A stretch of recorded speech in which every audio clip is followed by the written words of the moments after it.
Jasmine from TikTok asks, what do I do when I can't afford the lease after 1 year? Great question. You want to do an equity assessment, see if you can sell it. There's two ways, main ways to sell a lease. You could have somebody assume it. You can go to a site like Shop a Lease, and if you have a good car payment, you could list the car there and somebody could take over it, but it must be a good car payment relative to the deal. If you're paying, if you overpaid per month, then you're going to have a hard time getting someone to take over the lease. But if not, you can get rid of it there. Second is I want you to call the leasing company, ask for your payoff, and then you're going to call, once you get your payoff, I want you to ask them if you have a third party restriction. Those are the two questions you're going to ask your leasing company. And then once you get that number, which is your payoff, you're going to go to CarMax.com, Driveway, Carvana. This will take you 20 minutes to do. Kelly's Blue Book Instant Cash Offer, Auto Nation, Sell My Car, and Car Guru, Sell My Car. You want to get 6 offers. It's very important when you're on those sites. When they ask you, is your car owned, leased, or financed, put owned. That's going to tell you what the market value cash is for your car to get rid of it in a day. If it's greater or equal to your payoff, you can get out of it. If you have a third-party restriction, then you're going to need to take another step and you're going to sell to a local dealer. But you got to see where your equity position is first. Got to see where your equity position is first.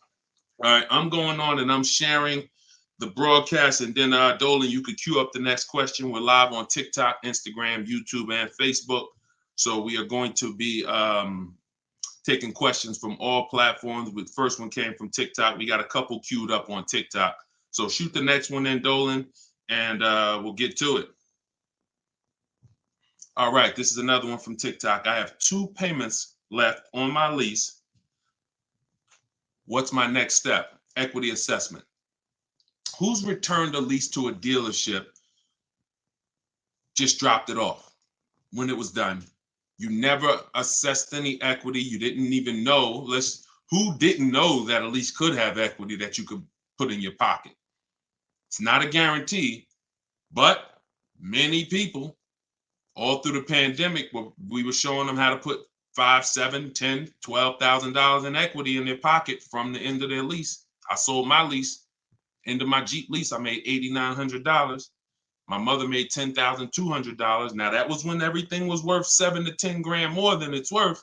That was when the market was once in a lifetime. But does not mean we will never return a lease without doing an equity assessment.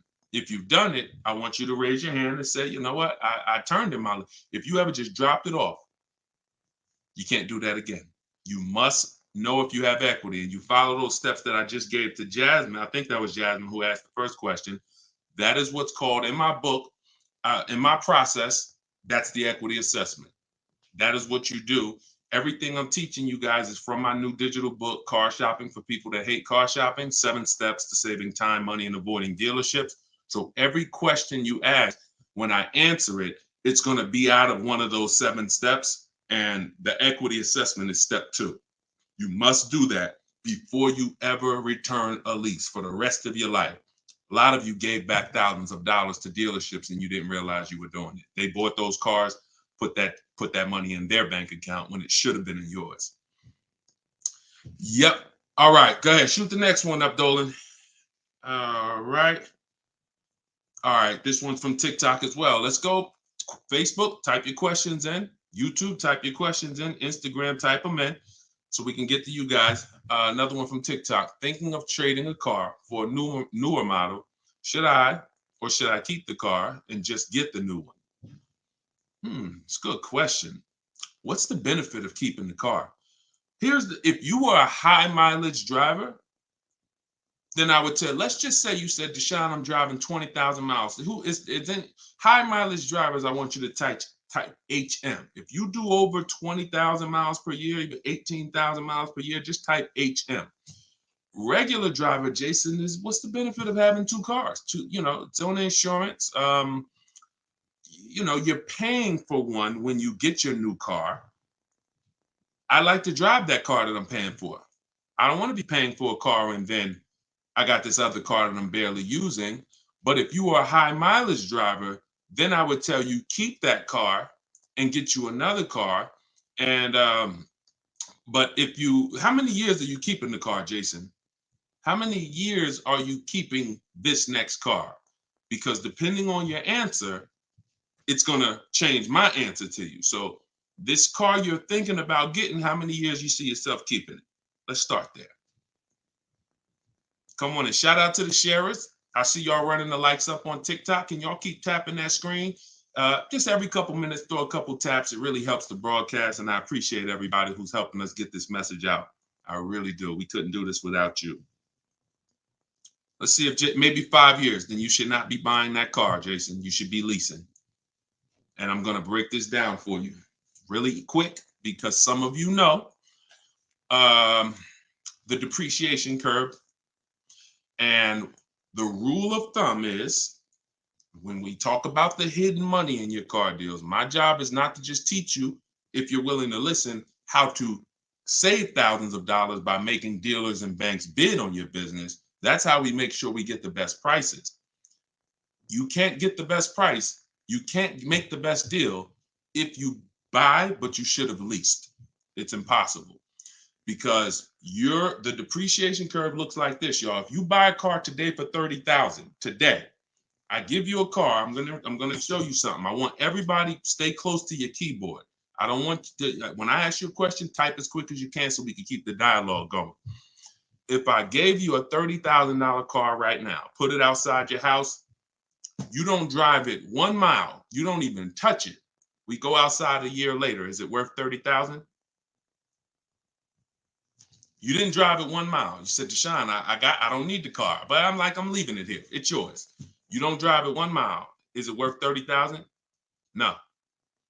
So that's your first intro into depreciation, the unseen expense. Let's go a little deeper. If you put 10,000 miles on it, it's worth less, right? If you put no money in it, if you put no mileage on it, it's already lost thousands. If you put 10,000 miles on it, it's worth less, right? High mileage driver, let's say you put 20,000, it's worth less, right? Now what you're seeing is the expense you've been taught not to see, which is depreciation. It has nothing to do with car payments. It has everything to do with that. We've heard people say, oh, you know, cars are depreciating asset, cars are depreciating. What does that actually mean? I'm showing you what that means. I'm showing you what that means. When you're buying something that goes down in value, you have to look at when it's going down, when is it losing its most value, and your goal should be to avoid replacing it while it's losing the most value. How many of you have a car outside right now, outside your house? You've had it for at least 8 or 9 years. Type the number of years you've had it. If it's more than 8, don't type 3, don't type 5. For those of you who have a vehicle outside right now, and it's been in your home, in your household for at least 8 years, I want you to type the number of years. All right, we got Jason 10, we got 13, we got 8, we got 20, we got 14. Okay, so we got 10. This is the leasing versus buying question, and there's nothing more important than this to the foundation of your deal. Because if you choose wrong, you cannot get a great deal. And if you're new to this, then lock in for the next 5 minutes, and you're going to understand why. The people, those of you who said, Deshone, wow, Jazzy's 20 years. The vehicle, the value of your vehicle right now, isn't it going to be about the same a year from now? Everybody who just typed, look at and I want y'all to pay attention. If those of you who are like, Deshone, I never keep a car, you might be saying, looking at these numbers and saying, Deshone, I would never keep a car that long. It's not for me. It's not in the cards for me. It's not my style, not my habit, not interested. Perfect. Pay attention. 12, 20. So all of these people, your car will be worth next year about what it's worth right now. What does that mean? That means you have avoided the depreciation. You've won. The depreciation curve normally looks like this the first 5 to 7 years. but it starts to get like this the longer you keep the car. So now all of you who have answered, all of you who are watching them answer, their car depreciation curve looks like this now. It's not losing much value anymore. If you don't get to that level, there was no point in you buying the car because you're replacing it here. There's only two ways to go from to avoid this type of depreciation. Car was worth 30, now it's worth 10, 7 years later. It's only two ways to avoid that type of hit. One, you're going to keep it long term. If that's not you, you should be shopping for aggressive leases. Not these leases you see in the car, in the commercials, come pay 4,000 down and all of that. These are not deals. Aggressive leases are below market prices and they're pennies on the dollar compared to what you've been paying. You cannot win buying cars and switching them like this. That's why you always have negative equity. That's why you're always never happy with what you're getting for your car. You buy your car, you come back, look 3 years later, you see what it's worth. It's always disappointing because you're trying to literally get cash back out of something that is not designed to give you any value in the short term. Leasing or long-term ownership. That's why the first thing that that I teach, it's called the most important question, is how many years you keep in the car. If it's not 8, then you should be leasing. It's not even a question. We'll go deeper on that throughout the show. Anyone who wants to know more about that, you keep asking, because once I open up that Pandora's box, it's like your mind is like, oh, but everything I heard about leasing, I heard it was bad. I heard you can't drive that much. I heard that yada, yada. They bill you for all of this stuff. All of those things, I'm going to help you unlearn because unfortunately, the people who taught you that were confidently incorrect, which is dangerous. Confidently incorrect is you're dangerous to yourself and others. So, all right, so that's the key. If that's the key, Jason, don't think about buying if you're not keeping 8 years. You're going to overspend. And we'll talk more about that throughout the broadcast. Feel free to ask follow-up questions. Go ahead, shoot the next one, and I'll go as deep on that subject as we need to for you to understand it. It'll give you some lease comparisons. You'll see what great leases look like, and you'll see how there are pennies on the dollar when you know how to get great lease deals. And that's the way you avoid the depreciation. Only 2 ways. Great lease deals, long-term ownership, 8, 10, 15 years. That's it. 2, 3, 4, 5 years, you can't avoid the depreciation buying. You just can't. You're going to lose thousands every time. Go ahead, shoot the next one up, Dolan. We're keeping the questions coming in. We're live on all platforms, so just keep typing. I'm going to try to get through as many as I can. We got a lot of questions coming from TikTok. All right, let's go. Should I put money down on a lease that I'm about to turn in? That you're about to turn in. I'm gonna assume you meant, should I put money down on the lease that you're about to get? So check it out. Here's how you shop all your lease deals from now on. There's one thing that I never want you to say again. It's really 2 things, but in this subject, the other thing is trade. This is down payment. I want you to eliminate the words down payment from your vocabulary because it's been used as an opportunity to get more money out of you. Who's ever went in, thought you were making a car deal, you thought you were going to put maybe $1,500 down, and then somewhere down the lines, these hidden things come like, oh, well, you got the taxes and fees, and then you end up putting more down than you thought you were going to. Has anybody, that ever happened to anybody? Hit the raise your hand emoji or just type me if you've experienced that. You thought you were going to be putting this down. You might have gotten to the finance office to sign the paperwork, and now you got to come up with another 500 or 1,000 or the taxes or the fees or whatever it is, right? So I spent 14 years in the car business. For those of you who don't know me, I've seen the way we call them the 80%. 80% of people shouldn't be in the car business. They're overpriced. They'll sell their grandmother the highest price car. It doesn't matter. They have no integrity, very little morals. We don't buy from them. What you need is to learn to avoid them, and you also need to learn to find the 20% who beats them all the time. So when you shop your car leases, you are always going to shop. You're no longer going to say down payment. You're going to say this: total out of pocket.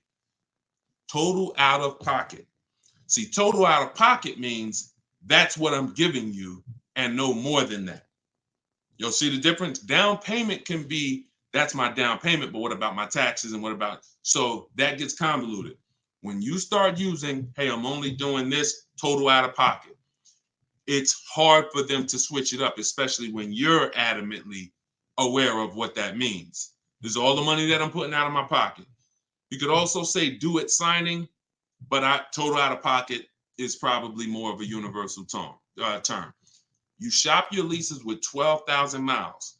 Now, who was taught they limit you on the lease miles? Who was taught they only give you 10,000 miles? Because this question from TikTok, the person's asking, should I put money down on a lease? So I want to tell you how you always want to shop your car deals with no money down. That's what's confusing you. What's confusing you is you don't, when they mix the down payment and start throwing monthly payments, you are now not aware of what you're truly paying for the car, what you're truly getting. And so this is why you use what I'm telling you, you shop my way. You're never going to shop with down payments. That doesn't mean we don't put down payments down, but we do not get offers and we're not out there shopping with down payment money. Okay? So, all right, I see it's happening to you, Fouché. So you're going to get your offers with first month's payment, total out of pocket, taxes and fees in the payment, 12,000 miles per year. Once you do that, I teach in my book, I have a new digital book. It's called Car Shopping for People That Hate Car Shopping, 7 Steps to Saving Time, Money, and Avoiding Dealerships. I teach a strategy called the 25 to 5. We're going to connect with 25 dealers. We're going to get 5 offers. We do not make a decision without at least 5 offers. Because once you see, thanks to everybody who's supporting the broadcast with the gifts, I appreciate that. Once you see how different the offers are, you're going to realize you're going to see how much money is in multiple offers. You must get 5 offers because 80% are overpriced. Don't try to change these people. Don't question, oh, listen, why are dealers like this? Why are the 80% overpriced? Listen, Jim Rohn used to say, don't sign up for that battle. Why does the sun come up in the east, and, in the east and set in the west? Like, don't sign up for that. Some questions are not worth asking because they mean nothing. Just know that's what it is. Expected. 80% are going to be overpriced. This is why you are not going to get your best deal walking into a dealer anymore. You're going to sit at home. You're going to decide what you want. We call that shopping, not buying. This is step 4 of my process. We have 7 steps. Step 4 is shopping. And then once you decide what you want, you're getting it from home. 90 to 100% of your new car transaction and your leases should be done from home. That's where your power is. That's where you have the power of leverage. That's where you have the power to make multiple people compete for your business, which saves you thousands of dollars. I'm going to give you tons of examples. This works every time. How do we know? It's the way we buy everything else. Everything we buy in life. We go into the grocery store. We need spaghetti sauce. You need laundry detergent. It's a bid. You may not be aware, but I'm going to make you aware. Everyone is bidding for your business. Hey, look over here, Prego. Hey, this brand, Classico. Hey, we're on sale this week. Hey, we have the best. Y'all see what I'm talking about? Everything that we buy, especially expensive items, but even low-priced items, companies are competing, except in car dealers. They've trained you. They've trained me. If I wasn't in the business for years, I wouldn't know, to focus on one place and think we all have the same pricing. They made you think Nissan, we're a Nissan dealer, we're all the same price. So you might as well not even go anywhere else because we're all the same price. No, we're not. No, they're not. So when you start shopping multiple offers, you can do it by phone. I like to use email. I like to do everything copy and paste by email. But when you start getting multiple offers, you're going to truly see where all the hidden money has been, and you'll see how many of these dealers are overpriced, which is going to just make you say, from now on, I'm definitely shopping online. So but you need to do it correctly. There's some information you must give a dealer in order to get quotes online.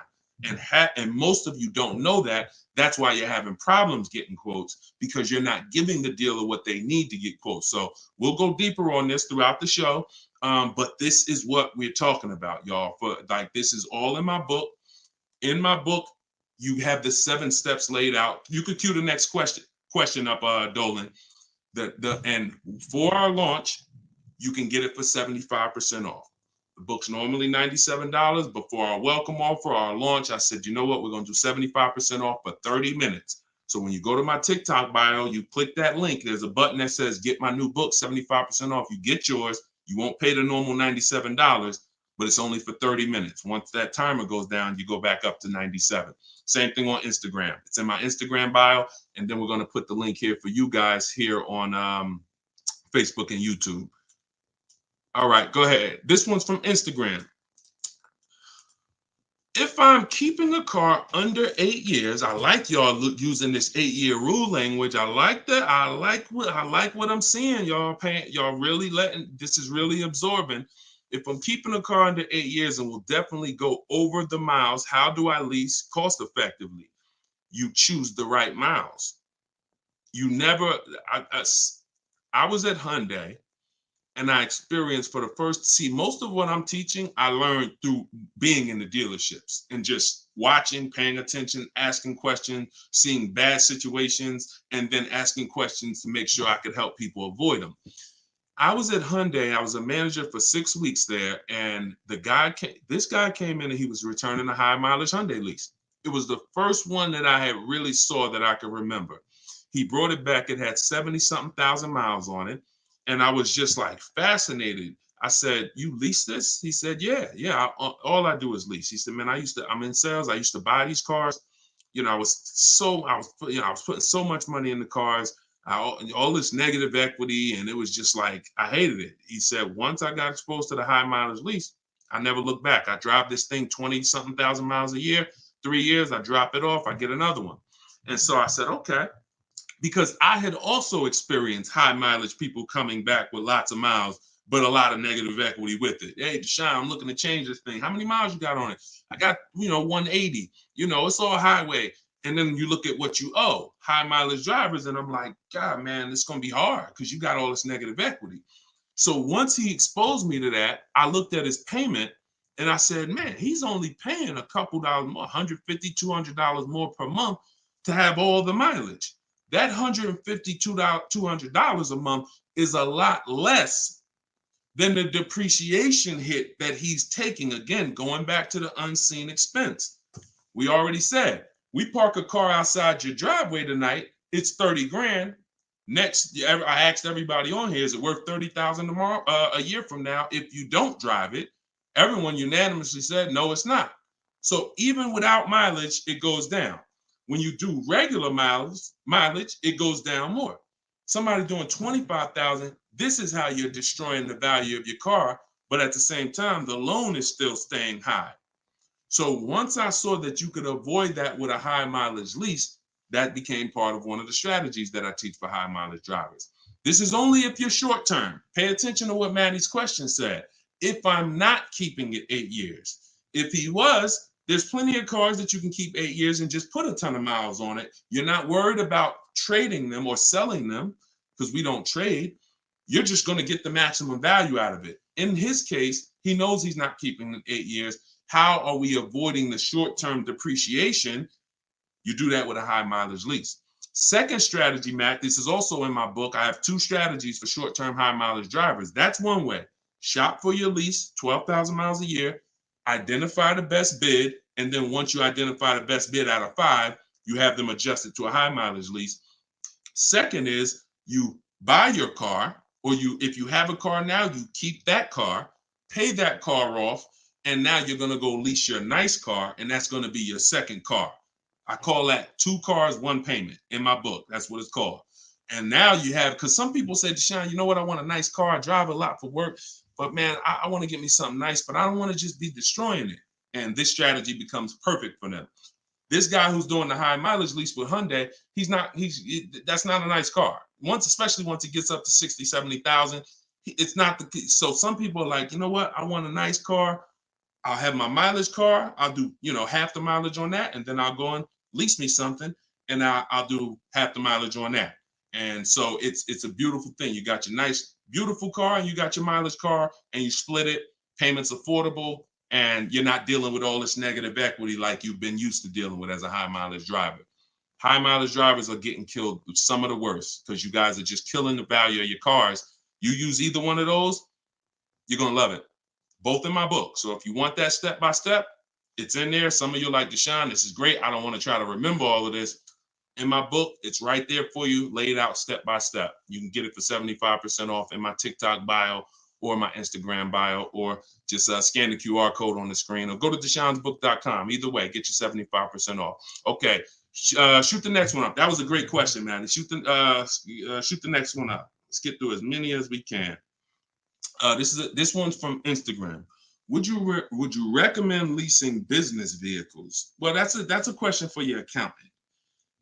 Whoever is going to be helping you benefit from having vehicles in your business name, that's the person you should be asking, which is most likely your accountant, whoever does your taxes. Here's what I can tell you, and I'll keep this very quick. Many people are putting cars in their business name with no business, or no business that requires a car. Be very careful. There's two parts to this. One, whoever's going to teach you to put cars in your business name from a business strategy standpoint, that's who you need to learn from. Second is, you can use what we teach to save money on the cars, because what I see these people, influencers, social media people paying for these cars, they'll never tell you what they're paying. And they go and they re-up their cars like crazy because they need it for their brand. The money they are losing, most people can't afford to lose. But unfortunately, they're desperate. But get the strategies, get the structure. I used to have people all the time ask me, Deshone, do you teach Toro and all of these, I said, look, I don't, but you need two people. You need me, because I'm going to teach you how to buy the inventory at below market prices. You need the business person who's going to teach you how to legitimately do the business, inventory and all of that. Those are the two people that you need. And without both of them, you got some incomplete counsel. But be careful listening to these people, man. If you don't have a business and you wrote off thousands of dollars in business mileage or thousands of dollars in car payments and maintenance, I don't want to be around you when you get audited. And the sad part is, those people who told you this won't be around when you get audited, and you can't support that. Just be very careful when you we don't want a second wave of the PPP. You get a lot. Okay, that's it. We're not gonna beat a dead horse. Go ahead. Next question, Dolan. I think y'all get the point.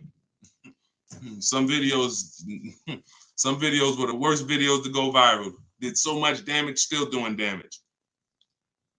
Okay, TikTok. This one's from TikTok. Facebook, YouTube. Keep typing. We're not seeing many questions from you today. Do you recommend leasing over purchasing? So you missed what we talked about. I recommend you go back, watch the begin. See, there is no leasing or purchase. There is no either or. It's based on how many years I'm keeping the car, I should be leasing. There is no either or. When you lease, you are not keeping your car, and you are avoiding short-term depreciation, paying pennies on the dollar for brand new cars. That's not going and paying what they have advertised, or walking in a dealership and say, hey, work me up a lease deal. That is not what I'm talking about. When you add up the payments from doing that, you're going to see you overpaid. You probably broke the 1.5% rule, and you paid too much for a car you're giving back in 3 years. What I'm talking about is aggressive lease deals. Look at this. Give you an example. I'll give you an example right here. So, and this one, I love to use her because she was in the middle of the pandemic. Middle of the pandemic, people were out here buying Kia Tellurides for just $5,000, $10,000 over sticker. Bonita got hers in 2020. She got a 2023 Kia Telluride, put $600 down, and that was her car payment every month for 3 years, $600 on a almost $47,000 Telluride. Why is this so important? Some of you know, you may have seen the video, how much is every $5,000 in a car purchase price? How much is that per month on a loan? Every $5,000 is how much per month. So we're going to compare Bonita's incredible lease deal she got to someone who bought this same vehicle. to show you that if you should have bought, but you if you should have leased, but you bought, there's no way to win. It's over. $100. Good job. So that's clicking in. Ronald, great. $100. So whenever you look at a car, you look at a $10,000 car, your mind should automatically say that's $200 a month, 5-year loan. $20,000 car, $400 a month, 5-year loan. $45,000 car, which is about what Benita got, that's a $900 car payment. So there's people driving this car. We're not even taking into account the taxes and anything like that. That'll put it up probably about 40. Actually, put it about 50. For her truck was 46, taxes and fees, call it 50. It's about $1,000 car payment for 5 years. She's paying $600. This is why there's no comparison. And sometimes your mind may play tricks on you. Yeah, but it's more than that. Is it?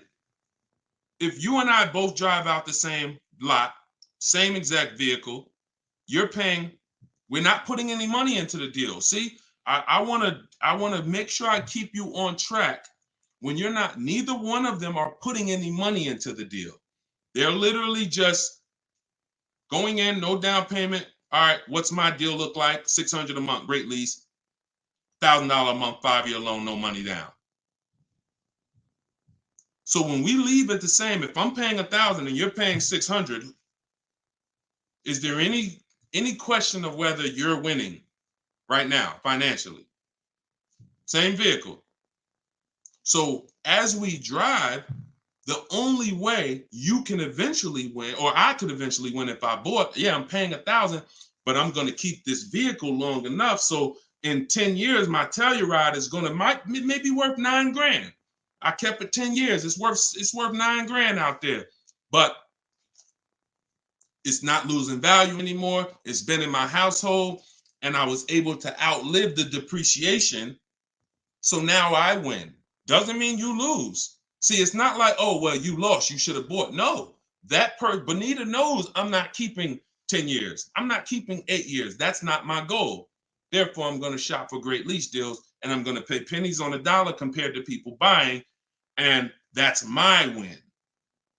So there is no should I buy or should I lease. Do you recommend leasing over purchasing? I recommend leasing when you should be leasing, which means you're not keeping your car 8 years. I recommend buying when you should be buying, meaning you're keeping your cars 8 years. You're going to outlive depreciation, pay it off, and have a car that is not losing value in your driveway in 8, 9, 10 years.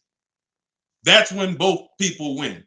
And if you're stuck in the middle, then what I recommend is you get out of stuck in the middle because you're losing tons of money. Get out of being stuck. Buying leases out, buying loans, trading them in. Get to one, choose a side. I put 2 good sides in front of you. Choose a side. All right? Good question, though. Go ahead, Dolan, cue the next one up. This was good, man. Wait, let me make sure. I'm trying to make sure I'm sharing all of this. Shout out to the sharers. Everybody getting value out of this? Type $signs if you're getting value out of the show. This is what we do. All right, go ahead. Shoot it up. All right. A lot of questions from TikTok today. YouTube, y'all, come on. Type the question. All right. Good to see you, Melody. I see. All right. When is it a good time to buy a car? Sashi, there's no good time. There's no bad time. Dealers have to make deals. See, I want you to not believe the marketing. What I want you to also do is I want you to pay attention when we do these shows. Pay attention to I don't want you shopping in an emergency situation unless it's an emergency. What does that mean? If your car was stolen, then it's an emergency. You got a couple days, no problem. You can use what's in my book. You can get bids. As long as you get multiple offers, you won't overpay. If you have your back against the wall, that's going to happen every now and then. Multiple offers is the key. If anybody had to go buy a TV right now, I said, look, you got 48 hours. You got to get a 100-inch TV, and you got to get a great deal on it. Is anybody worried about overpaying for the TV? Anybody on here? In 2024, is anybody worried? Dang, man, I only got, back in the days, it might have been like, oh, shoot, 48 hours. That might not be long enough. but you know where to go. Amazon.com, BestBuy.com, Walmart. I'm going to find the best deal on a TV. What I'm telling you is that's the same way you approach car buying. The more you do it the way you shop for everything else, the more you're going to see, oh, this is a lot easier. I'm in a lot more control. I eliminate buyer's remorse. So so even if your back is against the wall, if you're shopping, buying, you still should be getting multiple offers to make sure you're getting the lowest in the market. I'd say at least 5 because 80% are overpriced. Now, if you have time, then what you should be is in the market early. I teach something called 2 dates. The as soon as date, no later than date. As soon as date means soon as you can make a deal. Don't look at offers until you can make a deal. Don't entertain it's a waste of time. You might say, Deshone, I'm waiting to get this promotion at work in May. Then I'm a car shop. Should I look at deals now? Makes no sense. You can watch the market, but it makes no sense to entertain offers because you're not in a position. So as soon as you could accept an offer. Now that might be today. Then no later than date. That's the deadline. The gap in between that is your leverage. What does that mean? The ability to say no. See, you're about to start shopping in a way where you can say no, and the people that are walking into dealerships usually have put themselves in a position where they can't say no. So they're walking in saying things like, I need a car right now. My lease is up. If your lease is up, call, get a free extension. You shouldn't be shopping with your back against the wall. They're walking in saying things like, man, nobody has cars. That's because one dealer they walked in didn't have cars. Maybe they went to a second one, didn't have the color they want, and they're like, man, nobody has cars. They're broadcasting that energy, which is actually that's going to cost you. When car salesmen take it from me, I was in there every day of my life for 14 years. Not every day, we had days off, but when you say things, we're trained to hear them. No one has cars. That means the price just went up. If I have a car, you're going to pay more for it. This is what the 80%, this is how the 80% think. It's a mind game. So you don't want to be there. You want to be at home. And when you have the ability to say no, now here's what you do. You reach out to dealers for your offers and you're telling them, hey, I can make a deal right now. This is what I'm looking for. But I don't need a car until July 3rd. See, that's power. That means, hey, if I got a car coming next month, I can talk to this person about it. Most times a person walks in, they need a car this week, next week. That means whatever's on the ground, that's all we can talk to you about. But when a person has been proactive in shopping, which is what I want you to do, which is what I'm going to teach you to do, it's all in my book, and it's everything you'll hear me talk about, is when you have the luxury of time, it benefits us. We make our contacts. A dealer might say, look, I don't have a car right now, but I got one coming in 6 weeks. Is that good for you? Yeah, give me an offer. Absolutely. Now, we don't talk. So I'm telling you, you could do it your way, which is call. I always say, ask for sales managers if you're trying to get offers online. If you're trying to get offers from home, we need at least 5. If you're going to do it my way, if you're going to get deals like Danielle and like the people you see me broadcasting the show, you get at least 5. Sometimes we get 10. I think somebody we showed the other day had 10 offers. So the point is, if you have the luxury of time, you want to use it. Don't be sitting here saying, man, I really can make a deal now or 3 months, but no one knows that. And then you wait until you only need to make a deal in a month. Now you start contacting dealers. You've given away some of your leverage. And if you're shopping for a used car, you can watch the market. When you start looking and you can see, man, I've been watching these cars for 45 days. I see the prices. When I first came, the low side of the market was like 26. Now I see that low side is about 24, 25. So these are things you can't do when you're shopping when you need a car. So there's no good time to buy a car because dealers want to make deals throughout the month. But there is a bad time if you've used up all your leverage. And if you've used up all your time, then you must do multiple offers or you're going to get killed. Sorry to say, there's no other way to say it. If you don't know how to shop multiple offers and you walk in needing a car in 2 days, you are going to overpay. So multiple offers is always the answer. All right. Go ahead, shoot the next one up, Dolan. Great question. This one's from YouTube. I'm only able to get a rental for delivery work. Is there any cons to this method? I don't really, okay, I think you rephrased it. Is there a proper way to rent vehicles for work, or is it fixed market and there's no way to save money? Absolutely not.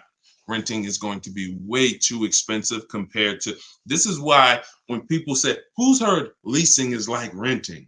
Who's heard that?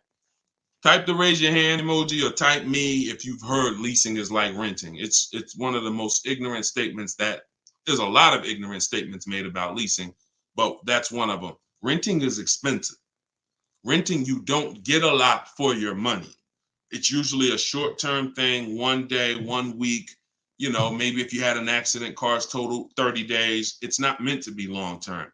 So what I would tell you is if you were renting a vehicle, I would tell you try to go on Turo, try to find somebody who's willing to rent to you, possibly on a long-term basis where it's not going to be as expensive. Because I'm guessing if you're renting, there's a particular reason for that.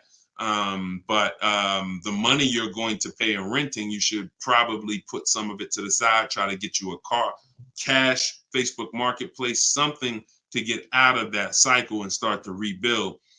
In my book, I have a strategy of plan B, plan C for bad credit, where, you know, you can talk about cash, you can talk about buy here, pay here, even buy here, pay here, if done right, is better than renting. When I was 20, my first car, my second car, actually, my first one was a $500 car.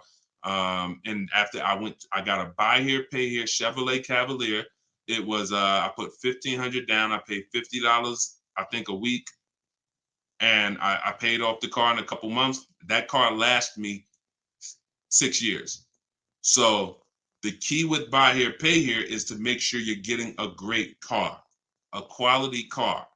And so, but renting, that if I had to rent a car and I'm in a position, I would try to find somebody on Turo, the lowest price per day, and then see, hey, if I did a long-term per month rental, how much would you give it to me for? I try to work that out, see how that works. All right. God bless with that. All right, next question, Dolan, shoot it up. We're getting a lot of questions, so I'm gonna try to move faster through the answers. This one's Facebook. Once you have the car you've decided on, how do you go about getting multiple offers from dealers? Well, you could do it the manual way, which is I would see the only bad thing. See, and here's the thing. You guys know, if you've been on, if this isn't your first time, if you've seen, you know I don't hold back. But I can't teach you scripts that I've written specifically so you don't have to talk. There's tons of scripts that I have in my book that you're copying and pasting from email, because when you're trying to get quotes online, you're dealing with trained people. And unfortunately, those trained salespeople are dealing with untrained customers that are not giving them what they need, not giving them the information. So 9 times out of 10, they assume anyone online doesn't really know how to shop online. They're defensive and they're not even going to give me what I need to make them an offer. That's why I keep trying to get them to come in.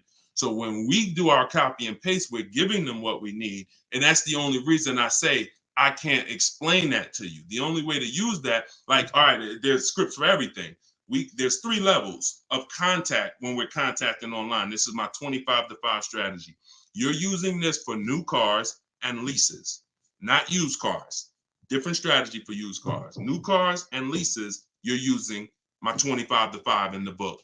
And what that is 3 contacts. First, we got to let the dealers know what we want. We contact 25 dealers online with a copy and paste template, tell them what we want. We need to tell them what we want. We need to tell them what our deadline is as soon as we can buy a car, which would be today, because we don't contact if we can't buy today, and then our deadline. And now you're going to have responses. Hey, when can you come in? Hey, when can I, hey, when can we have a phone call? Hey, whatever. So because I used those scripts, I was able to write responses. I had to use those same scripts. Hey, Mrs. James, thanks for the inquiry. Hey, when we have I'd love to help you with this. I have a car. What would be better for you for us to talk? 1 p.m. or 4 this evening? I had to use those scripts, so I was able to write the responses to them. So we copy and paste. Now, the key is Whether you're doing it that way or whether you're calling, the first key is, do you even have a vehicle I'm interested in that matches what I want? So in that initial contact, we're telling them exactly what we want. Color choices. Hey, I'm open to black, blue, gray. I'm open to a sport model or a touring model. I'm open to this. Like, this is what I like. You have to tell them that, or there's no way for them to search the inventory and get you and even see if there's a match here. So once we do that, that's your first thing. Do you have a car? Now, the benefit of doing the 25 to 5 is we're shopping out of 25 dealers' inventories. So we're giving ourselves the absolute best shot of finding something where we don't really deal with, oh, I went to this dealer, they didn't have a color I want, they didn't have the trim I want. If we contact 25 dealers and there's no inventory, that means they're either in between model years, which means, okay, maybe the 24s got sold out, 25s haven't come in yet, we're on that bridge, or it's a rare car, hasn't come in yet, or it's a very rare car. See, that's different than you believing the car is rare because you visited one or two dealers. Once we contact 25, if the color, we're reaching out for a pink one and the dealer is saying, hey, we don't really have that color, that's when we know. So shopping out of 25 dealers, we get the best shot. We're trying to find who has a car. Second thing we're going to do now is we need to send a quote request. When we send our quote request, we're telling them what we want. If we're buying, we're looking for all cash price because we're not doing taxes. We want a bottom line price, and we're getting that from at least 5 to 7 dealers. Because when you shop correctly, remember this: when you truly have shopped multiple offers correctly, you're going to see at least a $3,000 to $5,000 difference from your lowest offer to your best offer. I've been working with people around the country. We're 2 million followers. We have 1,700 people we've worked with personally since 2021. That is the consensus. 3,000 to 5,000 bare minimum. And in fact, some of you who are looking for higher price cars, you look at somebody like Kimberly. Kimberly used multiple offers. Her Maserati she was shopping for, she picked it up a little while ago, $86,961 vehicle. They offered it to her for $66,261. Deshone, that sounds crazy. She saved 20 grand. Actually, 20,700 on that offer. So now you never can pick. You don't know where the bottom is. She didn't go in saying, if I can't save 20 grand, I'm not getting it. That's not how we go in. We go in, we do multiple offers, and we let the bottom reveal itself. We don't choose the bottom. All right. So once we do that, we're getting our quotes, and there's going to be a lot of people who try to stop that. Hey, we only do business in person. When can you come in? So you need scripts to respond to all that if you're going to do it fast and shop like we shop, 60 minutes, 90 minutes. But if you're going to do it manually, then you can call sales. You can ask for sales managers and try to get them that way. But do not make a decision before you see at least 5 offers. 5 to 7 offers. Nobody who's listening to me will ever buy a car without seeing 5 to 7 offers, new cars and leases. Never. Too much money at stake. All right. So that's how we do it, Damon. That's the intro. And that's the only reason why I can't go deep on my 25 to 5, because it's totally internet based. We do it 60 minutes. So everyone who's like, Deshone, I want to use that. It's in my new digital book, Car Shopping for People That Hate Car Shopping. You can download it in my TikTok bio. You get it for 75% off as part of our launch. And it'll be in your inbox in 5 minutes. Same thing with Instagram. Go to my Instagram bio. You got 30 minutes before it goes back up to $97. Get your 75% off. And I'll post a link. Cue the next question up, Dolan. I'll post a link again for you guys here on YouTube and Facebook. Here's the emergency link. All right. This one's from Facebook. We got another question from Facebook. Hey, I'm in the USA, originally from Canada, and no credit in the USA as yet. Should I buy a used car with cash or a new one? What I'm afraid they'll give me a high rate. What do you think best option? Hey, if you got the ability to buy a used car cash, that's what I do. I'd get a great car, spend as little as possible on it, Facebook Marketplace, because I'm not looking, if I can, to go into a high interest loan when I can get me a car and then I can build my credit. I want you to follow Haley, somebody named Shonda Martin. Her brand is called Road to 750 Plus.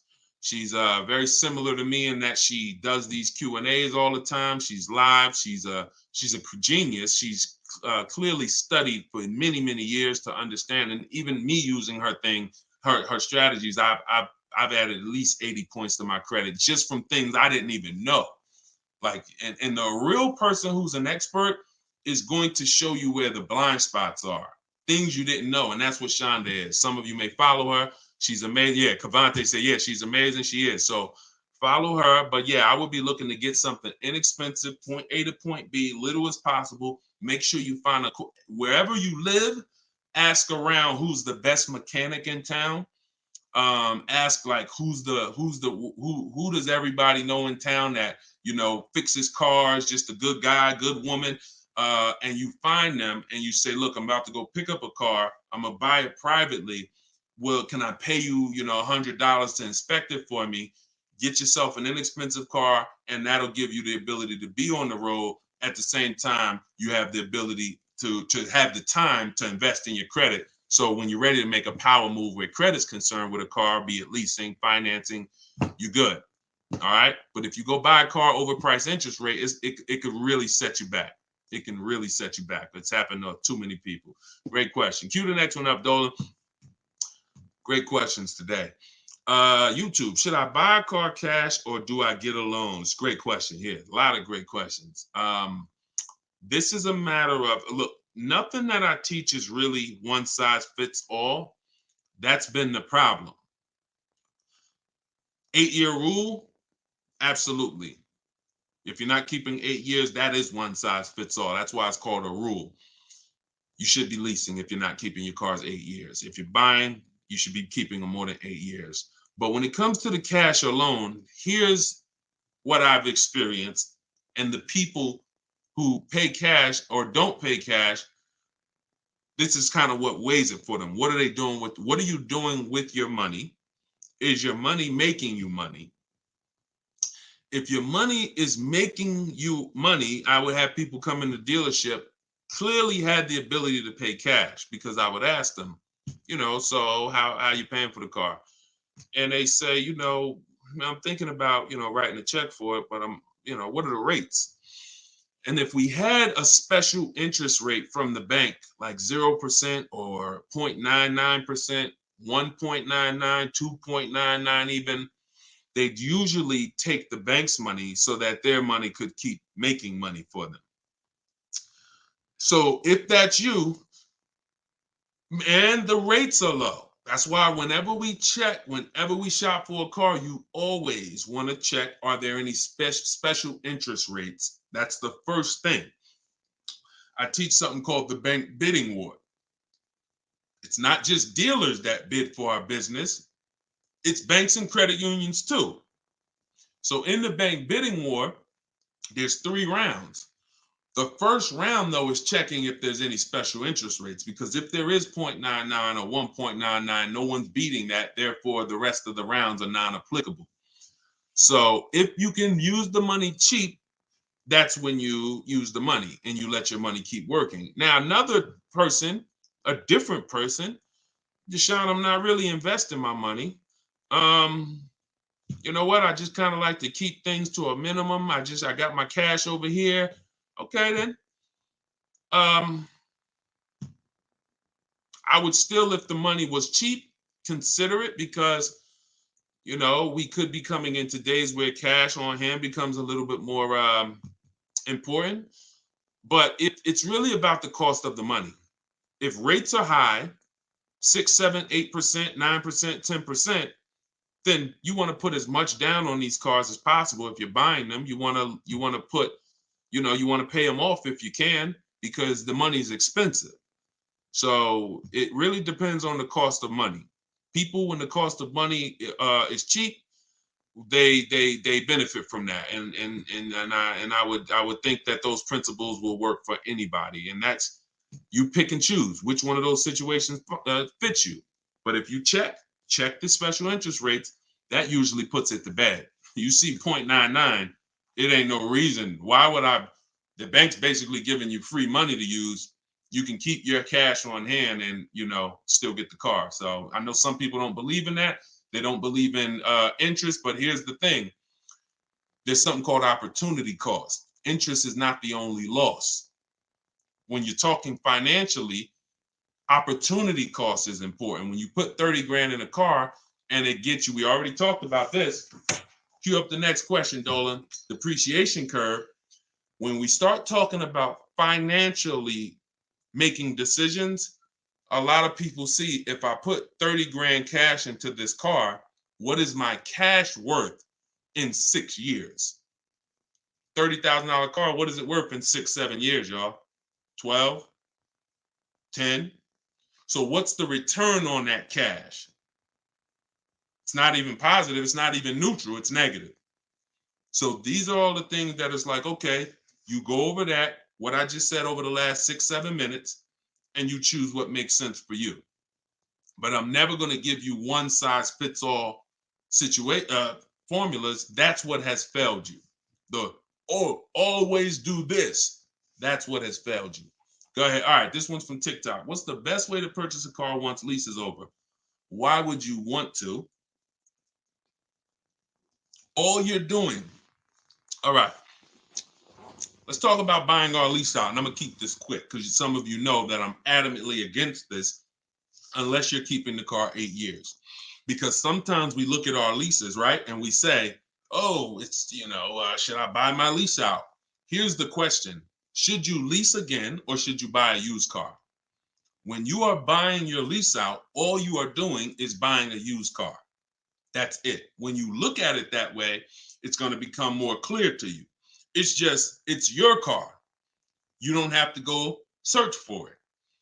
You do need to make sure it's a great price relative to the market, but that's all you're doing, buying a used car.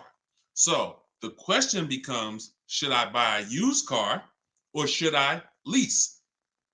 And when you realize that the 8-year rule, breaking it, is going to continue to lose you money and put you in negative equity, you won't buy your leases because you don't plan to keep them again for another 8 years.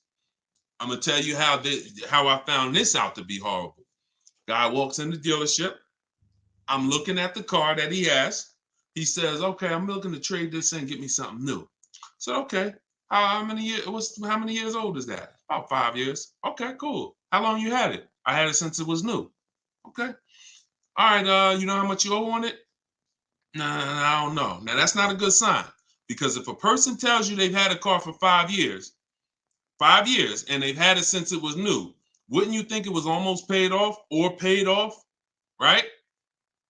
If that makes sense, type of dollar sign. If a person said, you saw them, they're like, yeah, I had that car 5 years. I bought it. I've had it since it was new. Shouldn't it be almost paid off or either paid off, right? So when he said, I don't really know what I owe, I was like, okay, no problem. We'll call the bank. We'll find out. All right. So I have the used car manager look at his because everyone who's in this position, I'm going to tell them about leasing. So I'm looking forward to that because once I tell them about leasing and I show them the numbers and like, hey, you keep trading these cars, look how much you're going to save. And some people will come in and their car was paid off. And I'm like, good thing is whatever that car is worth, you're going to get all that back. You're not putting it into your deal and using most of it as a down payment. So I've literally changed people from financing or buying to a lease, giving them a check back for their whole car that they was coming to use as a trade. And they get a check for $12,000. And then they leave with a lease with no money down or little down. And they're like, yo, this is great. So I'm thinking I'm about to lay this out for him. And so used car manager goes, looks at his car, may say like, okay, I think the car's probably worth about 18. Okay, perfect. So let me call the bank, find out what he owes. Hey, how are you? I'm calling for Mr. Johnson here. Yeah, he's interested in replacing his car. We need his payoff. Okay, the payoff is $18,000. Wait a minute. How the heck is the payoff $18,000? Hey, Mr. Johnson, they're saying you still owe $18,000. Dang, it's that much? Yeah, I didn't know it was that much. Wait, I thought you said you had the car since it was new. Yeah, I did. You know what happened? We leased it for 3 years, and then we had bought it when we bought it after the lease. That's how I learned how bad this was. So I'm like, okay, because when you buy your car off lease, most people, you're going to need a 6-year loan to have a similar payment. So if your payment was $400 and you buy the lease, you're typically going to need a 6-year loan to have around the same payment, right? So picture this, 3 years to lease it, then you get a 6-year loan. 6 plus 9 is what? 6 plus 3 is 9. Anybody on here signing up for a 9-year loan on a car? Anybody? We got a lot of people on here. Anybody on here signing up for a 9-year loan? No? Okay. Room's quiet. So we never signed up for a 9-year loan. Look, she said, heck no. Right. We never signed up for a 9-year loan, 9 years of payments on the same car. Yet when we buy our leases, this is what's happening. So you look and say, all right, you bought your lease, you put 6-year loan, so you leased it for 3, then you paid it for another 2, that's 5. Now you're tired of it. Yo, man, I've been in this car, let me go trade it. Problem is, you still have 4 years left of payments. That's why buying the lease is horrible. One situation where it makes sense, if you're keeping it 8 years. That's it. If you're going to keep it another 8 years from the day you buy it, then potentially go ahead. Because all it is again, buying a used car. If you said to Sean, should I buy a used car or lease? How many years you keeping it? I'm keeping 8, 9. Buy the used car. Don't lease. So preaching the truth. Thank you, Kevin. I'm glad, man. And hopefully these stories will stick in your head. So when you encounter these situations, you know, when someone says to you, hell, man, I'm thinking about buying a lease, you'll never forget the story. So this has nothing to do with getting the best deals. This has everything to do with with having the best deal structure. So I'm glad that clicked. Go ahead, shoot the next one up, Dolan. Oh, I see we already been on for. All right. We'll do a couple more. I'm trying to get through them as quick as possible. Y'all, if y'all like Deshone, I love to know everything you teach of how you shop for cars. Everything I teach is in a step-by-step way.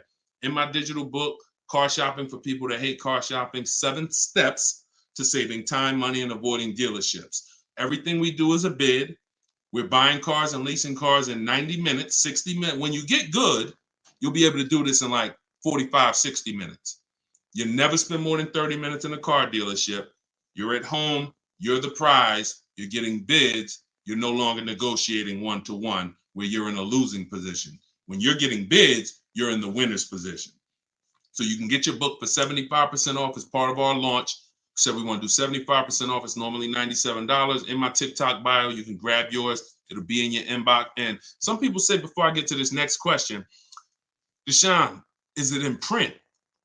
There's a lot of reasons when you use it, you'll see there's no way this book could have been printed. One, things change. Vroom was one of the companies that we used to use for bidding. Vroom's out of business. If we had 100,000 books out there in your houses that you all paid for, now it's like, okay, what do we do, y'all? That's obsolete. Now that's when you hear people say, hey, you need volume 2. I know just 6 months ago that I asked you and told you that I was going to solve your problem with volume 1, but that's no good anymore. Volume 2, get it today. We're not doing that. And there's nothing against them because, again, you know, they did what works, but we didn't want to do that. I wanted to be able to update this book on the fly. What I did when Vroom went out, I updated the file. Everyone's book was updated. And there's also links in there. There's links to videos. Like I said earlier, you have my scripts in there. That was all stuff. You're going to be copy and pasting this. There's no way I could have did that in a physical book at all. All right. What do you think of swap a lease? If you can get a great lease deal, absolutely. Absolutely. We always compare, divide the monthly payment into the MSRP. The 1% rule has existed way before I started, way before I even got in the car business. The 1% rule said if you can lease a car for less than, for 1% of the MSRP, no money down, no money out of pocket, just, covering the first month's payment, you stole the car. Coincidentally, every lease I've ever had was under 1%. I paid $330 a month for my $35,000 Jeep Grand Cherokee Laredo. I paid $325 a month for my Infinities, then $345, then my highest one was $390. And that was a $45,000 vehicle. So these are under 1% leases. In order to get 1% leases, you need to shop multiple offers, but you also need a great lease program. So what we always say is under 1% is a steal. You'll see there's 3 categories of leases. Steals, great value. Those are under 1%. Great deals, those are between 1% and 1.5%. And then where it's time to chill, over 1.5%. You're paying too much for a car you're giving back. So if I was taking over someone's lease, I'm judging it by the same thing. Leasing is a value play. How much car can I drive for that payment? It's the ultimate way. The lower that percentage is, the more you've leveraged your money into a great car. So yeah, I'll check swap a lease, definitely. Go ahead, shoot the next one up, Dolan. This one's from TikTok. Can I sell a leased car? Who didn't know you could sell a leased car? Type me. My cousin left me his 2020 Toyota Highlander with 2,000 miles, so I need to get out of my lease. I don't need 2 cars. Okay. Equity assessment. Call the leasing. Matter of fact, I'm not going to repeat it because I already talked about this at the beginning of the broadcast. So after the broadcast, go to the YouTube page. You'll see it. I think it was either the first or second question. So within the first 10 minutes, I talked about how to do the equity assessment. You're going to follow that process. And this is all in my book. If you're like, Deshone, I don't even want to watch the video. Is that in the book? Absolutely. Because everything I'm teaching you is out of 1 step in my 7-step process. So the equity assessment is step 2. After we decide leasing versus buying, that's step 1. That's the most important question. Foundation of your car deal is, did I lease when I should have leased? Did I buy when I should have bought? Once you pass that, now if you have a car to replace, you need to do an equity assessment to see, do I have equity? Am I at a break even, which means I can get out? I'm not going to make any money, but that's fine. I can get out. Some people got a lease. I could get out the lease early. You technically can't do that because you're breaking a contract, but if you can sell out and break even, then you can get out early. Or do I have a negative position in which case I can't get out early? In the case of a negative, if you have a negative position on a lease, you can't get out early without penalty, without those payments. But if you're a negative equity on a finance, then that's different. There's no negative equity in a lease. I know we kind of use these terms interchangeably. Negative equity is only with a finance because you have to pay the money. With a lease, if what I get offers for, if it's below my payoff, then I just stay in the car until the end. I don't have negative equity. So you do the equity assessment, and hopefully you can break even. And the good thing about Toyota, if they haven't changed it, and I remember right, they don't have a third-party restriction. So you should be able to, if those offers you get are what you owe or higher, then you should be able to sell that car right to CarMax or Driveway or AutoNation, whoever makes you the highest offer, and you can be out of it literally. You do that today, you could be out of that car tomorrow. All right, so keep me posted. Go ahead, shoot it. See, we're over an hour. And I know Dolan, we always try to keep the shows an hour, but it's like the questions start rolling in and it gets good. Go ahead, shoot another one up, Dolan. We'll wrap in a second. Facebook. When you go online to build and decide on needs and wants, you look at the cash price, not the lease price. We don't look at any price online. Pay no attention. Nothing online is a deal, y'all. No commercial. I don't care what you see. Deals are like this. Hey, look, this is their offer. Look, this is what we gotta. Can we do it? What? Can you get them up any? Will they come up any at all? Nah, man. They said that they made this, and it's like, shoot.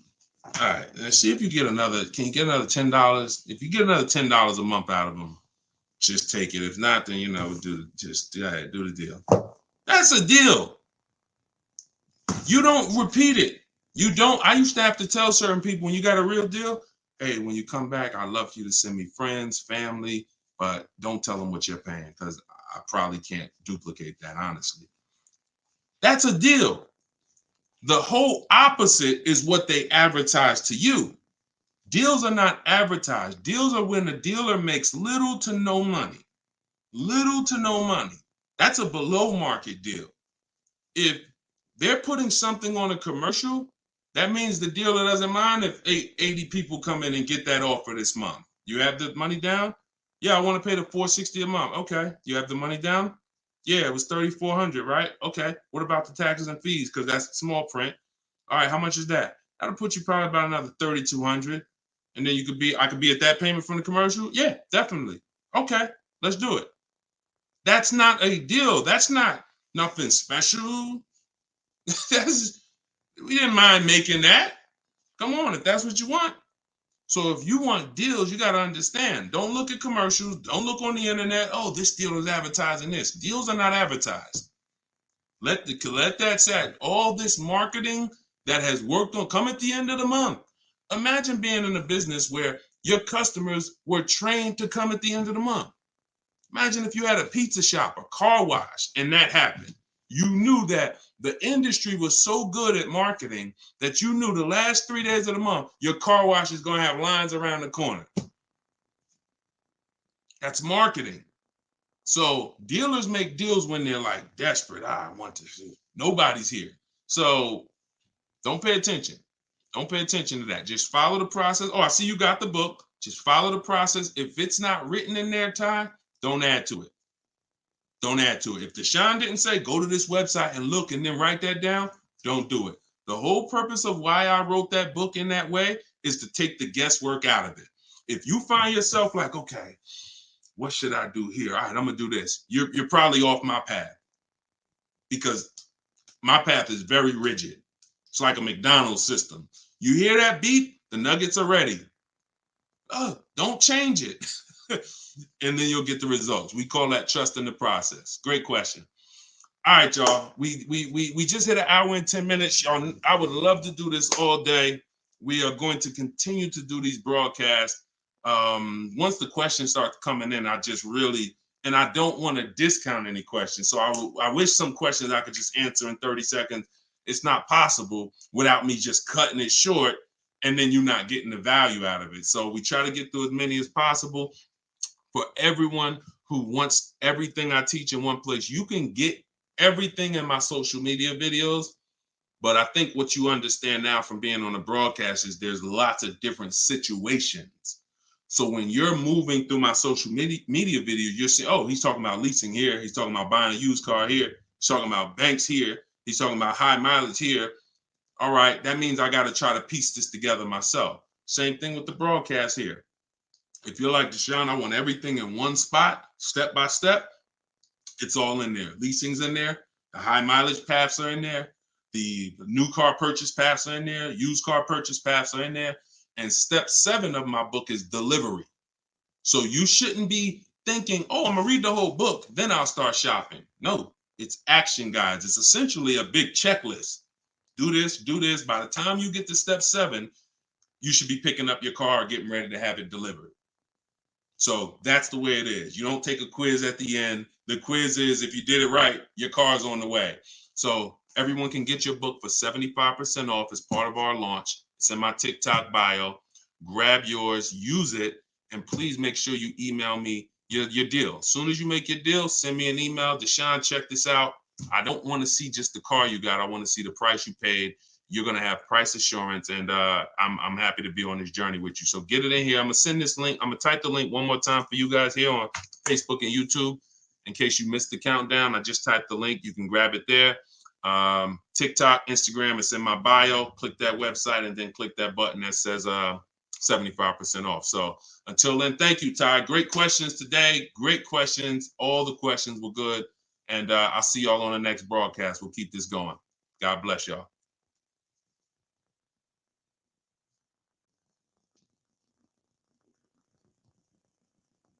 Okay. All right. So Dolan, I got my man Dolan. He's going to be bringing in the questions from all the platforms. Dolan, can you bring in Royal King's question first? What is the ideal car payment price? So one of the things that we look at when we're considering, car payment is, I always say, in fact, I had a video, some of you may have saw it. It was my first video ever on TikTok where it started out saying the worst thing you could do in a car dealership is to say, just get me to this price. We have a deal. Because the payments can be manipulated. So when you just focus on payment, you tend to lose or not focus on what you're actually paying for the car. So for example, a $30,000 car, well, that could be $600 a month on a 5-year loan. That could be $800 a month on a 5-year loan with a very high interest rate. $30,000 car could be a $300 a month lease payment. A $30,000 car could be a $350 payment on a 96-month loan. So that's why you don't want to focus on price. What you want to do is you want to focus on, unless you're leasing, you don't want to focus on monthly payment. If you're purchasing a new car or a used car, you want to focus on what is the price I'm paying for the car.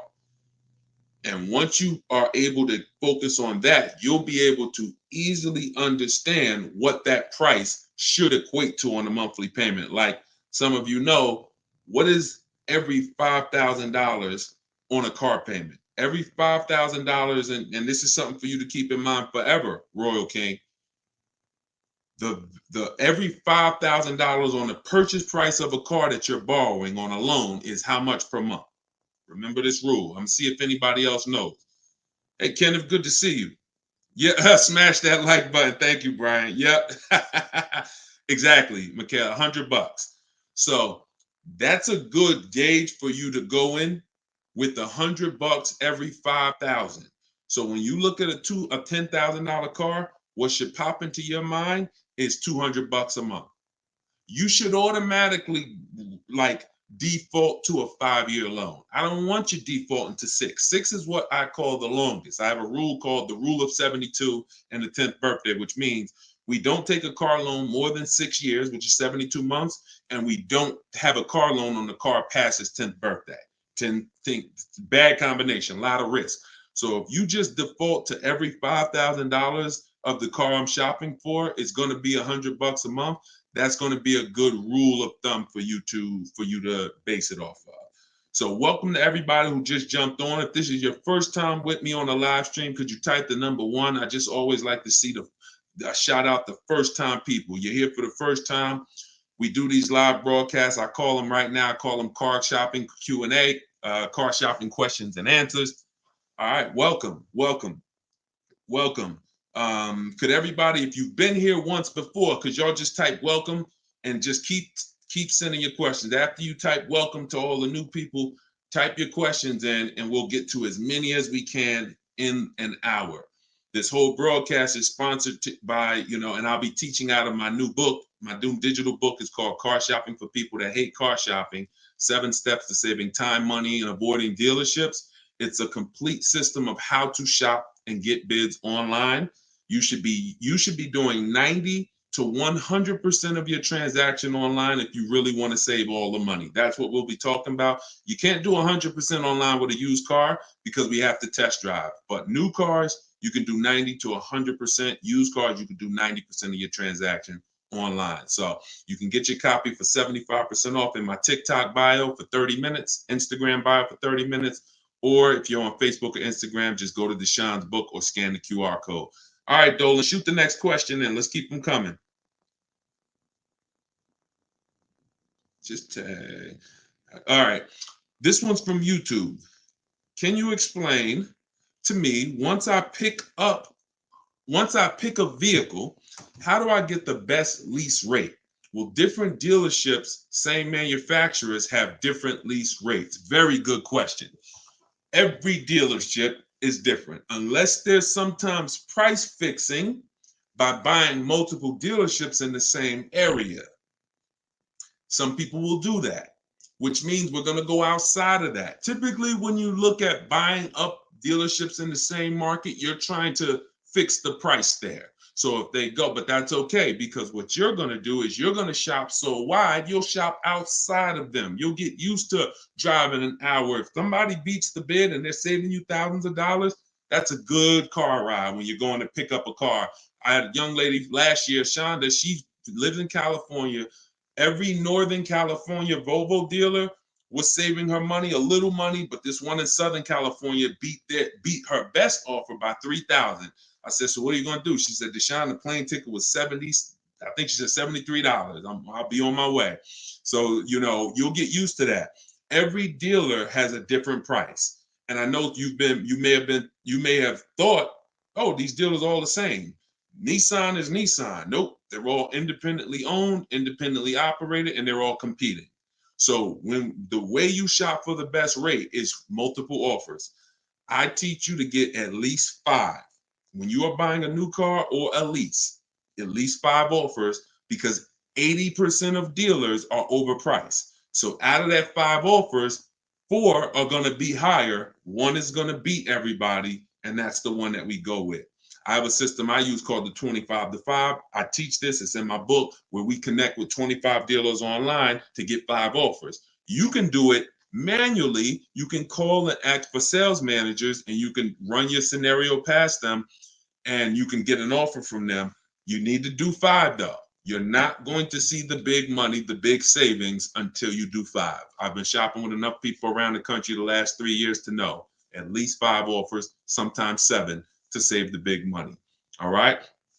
Go ahead. Bring the next one in, Dolan. Keep typing your questions. We're going to try to get to as many as we can.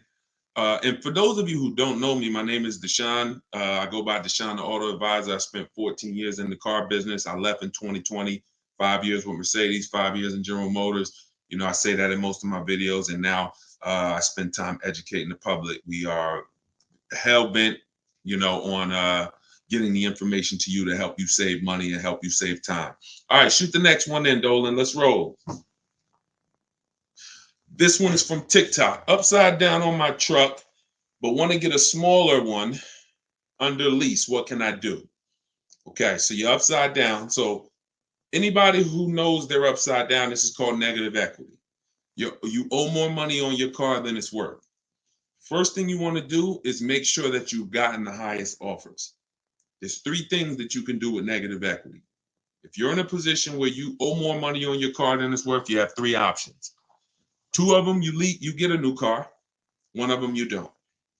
This is why I call negative equity the devil to your car deals. It's the bad credit for people with good credit, because in some cases, it can stop you from getting a car.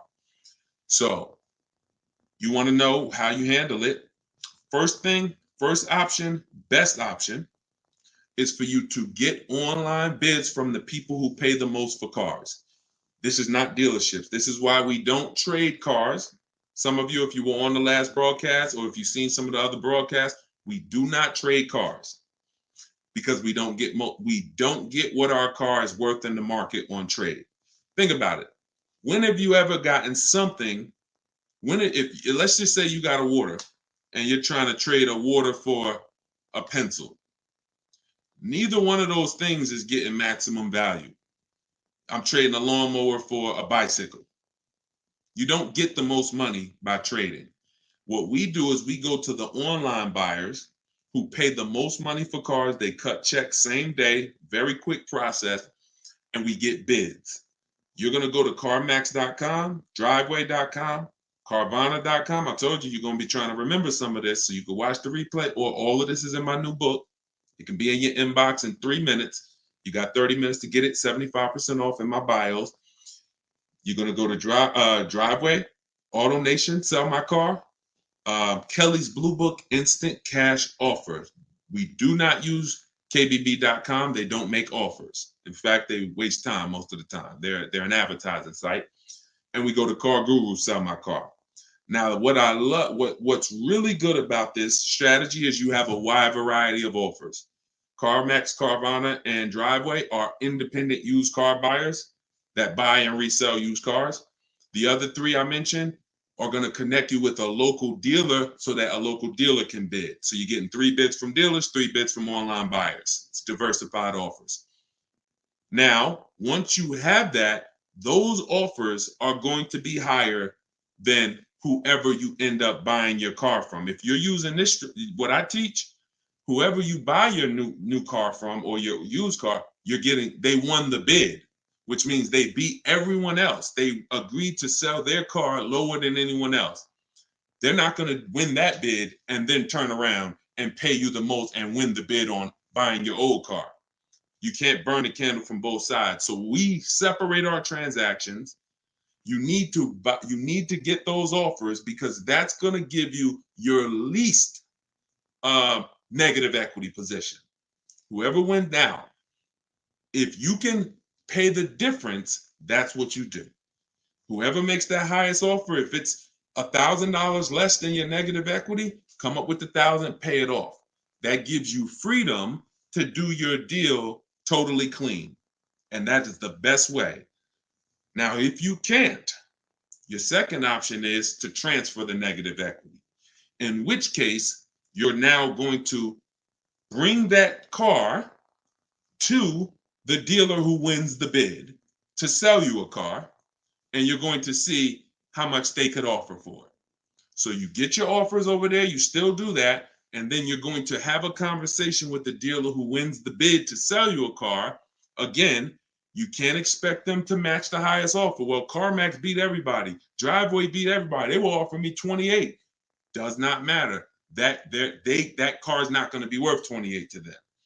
And so this is why this is the second best option, and it's the transfer.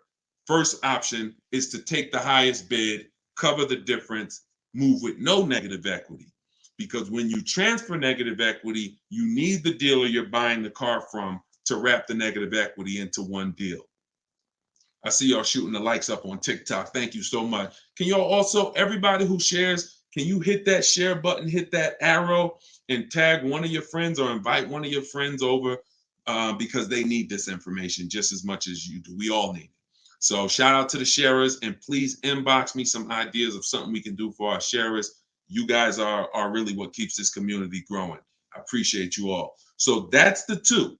Now, one thing you got to think about when transferring negative equity is loan to value ratios. You can't throw $7,000 on top of a car. Let me explain how this works real quick, and then we'll get to the next question. Cue up the next question, Dolan. We'll wrap this one up in probably about 60 seconds.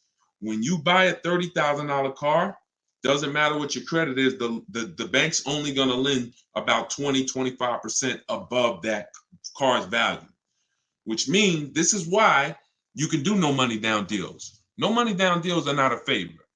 The bank allows them within the loan to value ratio. So if you're buying a $30,000 car, and let's say you have great credit and you get approved for, good credit, let's say good credit, most people will get approved for 20% above the car's value.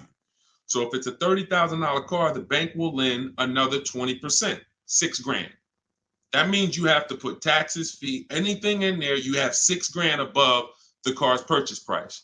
Now, pay attention. If you don't know how to buy cars below market, some people will pay $30,000 and they won't pay $30,000. They'll pay $33,000. They'll pay $32,000. They overpaid.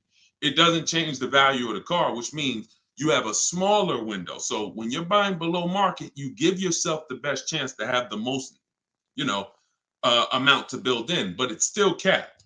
So if it's 36, then you can transfer, you can put, you got your purchase price is 30, you got your taxes, you got your fees, which is probably another $1,000, documentation and DMV, and then you might have another 2,000 in there that you can transfer negative equity. If you got 4,000, they're going to tell you, no, we can't approve it because it's above the loan to value. That's when you can't do no money down deals. So those of you who want to do no money down deals, you got no negative equity, no problem. Those of you who want to do you want to lease, no problem. But if you have too much negative equity, you're going to need to put money down because you're going to blow out the loan to value ratio. If you have a 900 credit score, it doesn't change the fact that the bank has thresholds. So get out of negative equity, stay out of it. If you can't do transfer, then you're going to need to stay in that car and pay down the negative equity a little bit. And you should be transferring to a lease because the cause of I just explained how to get out of it. I didn't explain the cause. The cause is you buy cars, you take out loans, you trade those cars in, and you don't lease. That's really the problem. If that's really the problem. So stay on here. I'm sure we're gonna have a lot of leasing questions. You need to understand what's causing the negative equity so you can start repeating it. All right, shoot the next one in, Dolan. Keep typing your questions, y'all. I'll try to keep the answers quick, but I don't want to discount the answers. I don't want to give you a short version. Let's go. This one's from TikTok. Hi, I have a lease. I have my lease have negative equity. Will that be a problem? You don't have negative equity on a lease. A lease has penalties. That means that what you've agreed to use, you've gone above that. So your mileage, you've gone above that. How many people have had the dealer say to them, come on in, we'll take care of the mileage, we'll take care of your old payments, come on in. How many people have people writing them saying, come on, we'll get you out of your lease early, or emailing you or calling you, don't worry about the mileage. Here's what they're doing. I see, this is very common. So you're not the only one. I told you, many of you are getting the same calls, the same emails, because those are templates. No mileage is ever covered. If the car is purchased, which means they worked with your equity, we never let a dealer control our equity. That's the only time mileage and payments are forgiven totally. Car is purchased. When a car is returned, which is what happens in many cases, they're taking your mileage penalty, and let's say it's 2,500 or that, whatever it is, and they're applying that to your next deal. And so when you do that, you are essentially paying for your old car and your new car. You want to know what it is? We compare three things when we're trying to deal with a lease penalty. And next lease, you got to choose right.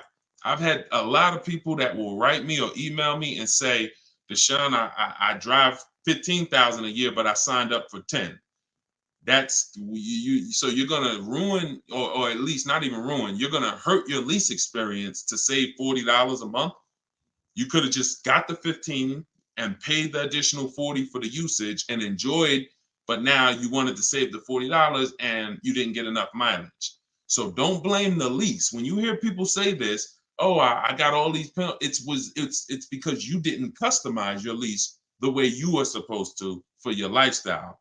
But in this particular case, do your equity assessment. That's the first thing you do. The person who asked this question on TikTok, follow the equity assessment process, call your bank, get the payoff, and then go on those websites that I mentioned who make cash offers. If you have a lease, when you're doing your equity assessment, go to those websites. It's going to ask you, is the car owned, financed, or leased? You want to put owned. Don't choose leased. All right. It's not important. You just want to put owned, because you're going to ask your bank when you call, do you have a third party restriction? If you do not have a third party restriction, you're with Toyota, you're with Chase, you can sell to the highest bidder, you can sell to anybody. If you have a third party restriction, now you need to sell to a local dealership of the same brand to get your equity. But that's the first thing you do. If you got mileage penalties, if you got payment, do your equity assessment. Nothing more important than that as a first step. All right. Go ahead, Dolan, shoot the next one in. We're taking questions from YouTube, Facebook, TikTok, and Instagram. Go ahead, bring the next one in, Dolan. This one's from TikTok. All right, make sure, listen, bring some of those people in from YouTube and Facebook. We're doing a lot of TikTok. Does damage to a vehicle decrease the trade-in or cash value significantly? It does. It depends on how significant the damage is. On a lease, they allow wear and tear. So you're expected to have little brush scratches, little dings, little dents. That's normal. If it's damaged, that's like, a baseball size dent, or the tires are completely bald, that means you need new tires. Yes, these things affect your value, because whether you own a car or not, anything that'll make a person be like, oh, I got to put that money into that affects your value. If they look and say, all right, I see the car was keyed on the right side, I got to put money in, that affects your value. But I always say, don't repair anything that doesn't dramatically increase your value. Don't repair stuff where, all right, I could go and I could get these little nicks touched up. It'll cost me like $700. Those little nicks touched up will probably only increase your value of your car $700. So you're going to pay $700 to make $700. You make nothing by doing that. Now, if it's something that like that you can, like a big issue. I say this a lot. Those of you, if you have a transmission or an engine issue, it's much better to get the transmission, get the engine fixed, get the car in a good position, because you might spend $2,000 or $2,500 to get a rebuilt engine, but it increases the value of your vehicle by $5,000. Those are repairs that are worth making. Little stuff like that. But yeah, go ahead, shoot the next one in, Dolan. Okay, this one's from YouTube. Would you recommend new or used for a family with a current? Okay, would you recommend used or new for a family with a current car loan for a car but need a bigger car? Plan to keep both for 8 years plus. Okay, so good. So Brianna knows about the 8-year rule, which is if you're not buying and keeping your cars 8 years, you're losing thousands of dollars not leasing. So she's already said, I'm keeping my car at least 8 years. So great. Here's all right. If you're debating who wants to know whether you should buy new or used, that's this question. That's a budget issue. Now, some of you, when you do your budget, the biggest thing is to get your needs. Everything you need, you can't compromise on. If you need a family SUV, if you need 3 rows, you can't compromise on your needs. I had somebody come into the Mercedes dealership. They were looking at a big family vehicle. They had 3 or 4 kids. And when I worked at Mercedes, and they said, all right, once we did the pricing, even at our best offer, it was way above their budget. And what they said was, well, what about the smaller one? What about the next size down, which didn't have a 3rd row? I said, let me ask you a question. Didn't you tell me you needed a 3rd row for the kids? Yeah, I do. Yeah, you're right. Now, many people have done this. When the price gets compromised, they take out a need and go for a want. Big mistake. Big mistake. So the needs are the most important thing. The needs are, I can't live without this. I can't enjoy the car without this. I won't enjoy the car without this. It won't do what I needed to do without this feature. All-wheel drive, whatever. So once you establish that and you go for it, some of you will look and say, you might say, man, I can't get a new car that covers all my needs for my budget. That means you go for a pre-owned car. You go for a quality pre-owned car and you get a below market deal using what I teach. Let's say some of you are like, Deshone, I could afford both. My budget allows me to get a new or pre-owned. Now what? Now I have something in my book I call 2 different values. One is the treat yourself, because treat yourself means, I only get a new car every decade. So I'm going to get a new car. I only buy a car every decade. This car is going to be in my life for 10 plus years, 8 years, whatever. I'm going to get everything I want. I'm going to get brand new, latest and greatest. That's one value. Next value is I'm going to get all my needs. A lot of my wants, probably all my wants, get a pre-owned version, not 30, 40% off the price. And that's another value. So that's how it works. It's a budget issue. And if your budget can afford both, then it becomes a values issue. That's it. Okay? I go into all of this. This is exactly what you do. Because there's tons of people who could afford a new car and you just like, oh, should I buy used? I've been hearing people say never buy a new car, but at the end of the day, if you have the budget, you got to remember, if you're keeping the car for the long term, you'll get some of that value back when you sell it in 10 years, in 8 years. So if I pay 20% more because I wanted a new car, I'm going to recoup a percentage of that back. Now, that you're not getting that back if you don't keep it. So if you think, oh, I'm going to get a new one and then I'm going to keep it 5 years, you might be new here. We don't do that. If you're not keeping 8 years, you should be leasing. You're losing tons of money. Tons of money. And we'll be hitting on that throughout the hour. Go ahead, Dolan. Bring the next one in. Great question, Brianna. And if you stay on long enough, you will hear someone who asks your question. And thank you. Thank you to everybody who gives gifts, stars, supports the broadcast. And of course, thank you to everyone who got your copy of my new digital book, Car Shopping for People That Hate Car Shopping. as part of our launch. It's 75% off, and it's my 7-step system for buying cars, leasing cars, new cars, selling leases, getting the banks to getting the best loans. It's all in there in a step-by-step format. It's normally $97, but as part of our official launch, you can get yours for 75% off in my TikTok bio or in my Instagram bio. Click that website and hit that button that says get new book for 75% off. And if you guys are on Instagram, on YouTube and Facebook, I'll post a link for you guys. You can click this one that says deshonsbook.com or scan the QR code with your phone and grab your copy for 75% off. It'll be in your inbox in 5 minutes. Okay, go ahead, Dolan. Bring the next question in. Let's keep them rolling.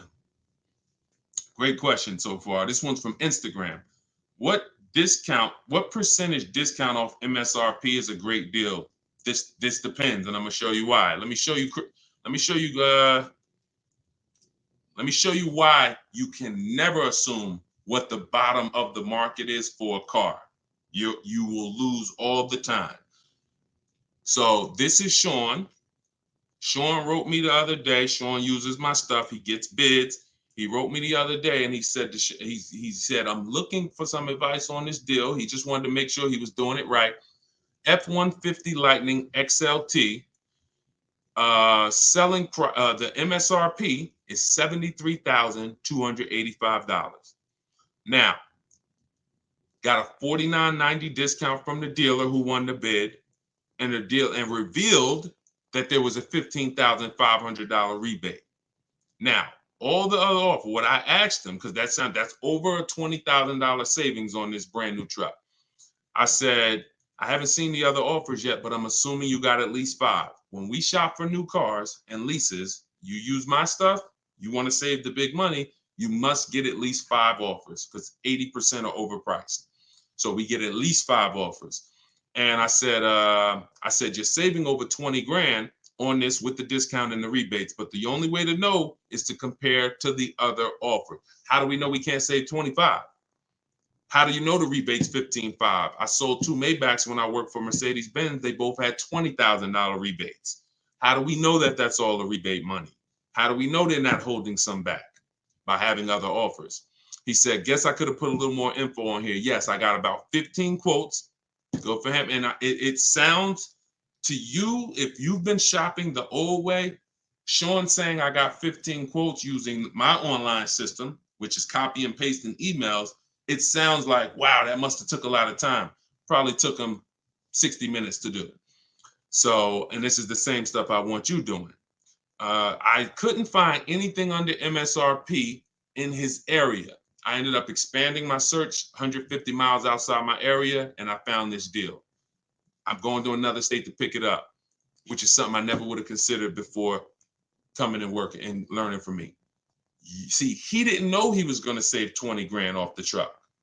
He didn't go in saying, if I can't save 20 grand, I won't get this truck. Look at same thing with Kimberly. Kimberly got a Maserati. She leased her. Sean's buying his. Kimberly, $86,000 MSRP, $86,961 selling price, $66,261, $20,000 discount, $20,700 to be exact. You get these offers by bidding. Now, at the same time, there's other vehicles like Eddie got his Toyota. He got a 2023 Toyota hybrid, all the bells and whistles, received quotes as high as 10 grand over sticker. And he ended up getting $2,086 under MSRP. That was his lowest bid on a Toyota Camry hybrid. So he didn't go in. We never go in assuming. We don't know what the rebates are. We don't know how much the winning dealer is going to give. But here's what you know. When you shop the right way, you should have a $3,000 to $5,000 difference between your best offer and your highest offer on a regular car. That's a regular car. 3 to 5,000, more like 5. That's when you know you shop the right way. And as you get into luxury cars and bigger SUVs, 70, 80, 90 grand, 100 grand, you'll start to see 10 grand spread between your best offer and your highest offer. That's when you know you're shopping right. So we never go in. And here's what, and then cue up the next question, Dolan. What they're never going to do is take take the deal they got on one car and bring it to the other car. They're not going to do that, because we know just because I saved 20 grand on my Maserati don't mean I'm going to turn around and save 20 grand on my BMW. The bottom of the market for that car is different than the bottom of the car market for this car. All we know is we get the bottom. Whatever it is, we get the bottom. Multiple offers. Go ahead. Cue the next one up. Great question. This one's from Instagram. How can you find a great car deal on a used car? So in my book, I talk, and everything that you're hearing is going to be taught out my book. When you watch my videos on social media, all of this is out my book. If this is your first time on a live broadcast, welcome. You'll get to know that this is a system. I don't deviate. I don't want you having to figure it out. The system doesn't change. You just got to learn it and realize this is how I shop for used cars now. This is how I shop for leases now. This is how I shop for new cars now. So when it comes to used cars, the first thing we're looking for is a quality car. And then the last thing we're looking for is a below market car deal. All right? The type below, if you understand that there's only 3 different market prices. Market value, let's call that average. Is average a deal? Does average sound like it's a deal? I want to see everybody's answers. So y'all, I dialogue. So you might as well keep your hands quick, keep your hands next to your keyboard. Okay? I'm not talking at people. I'm not talking at you. I'm dialoguing with you. So keep your hands next to your keyboard.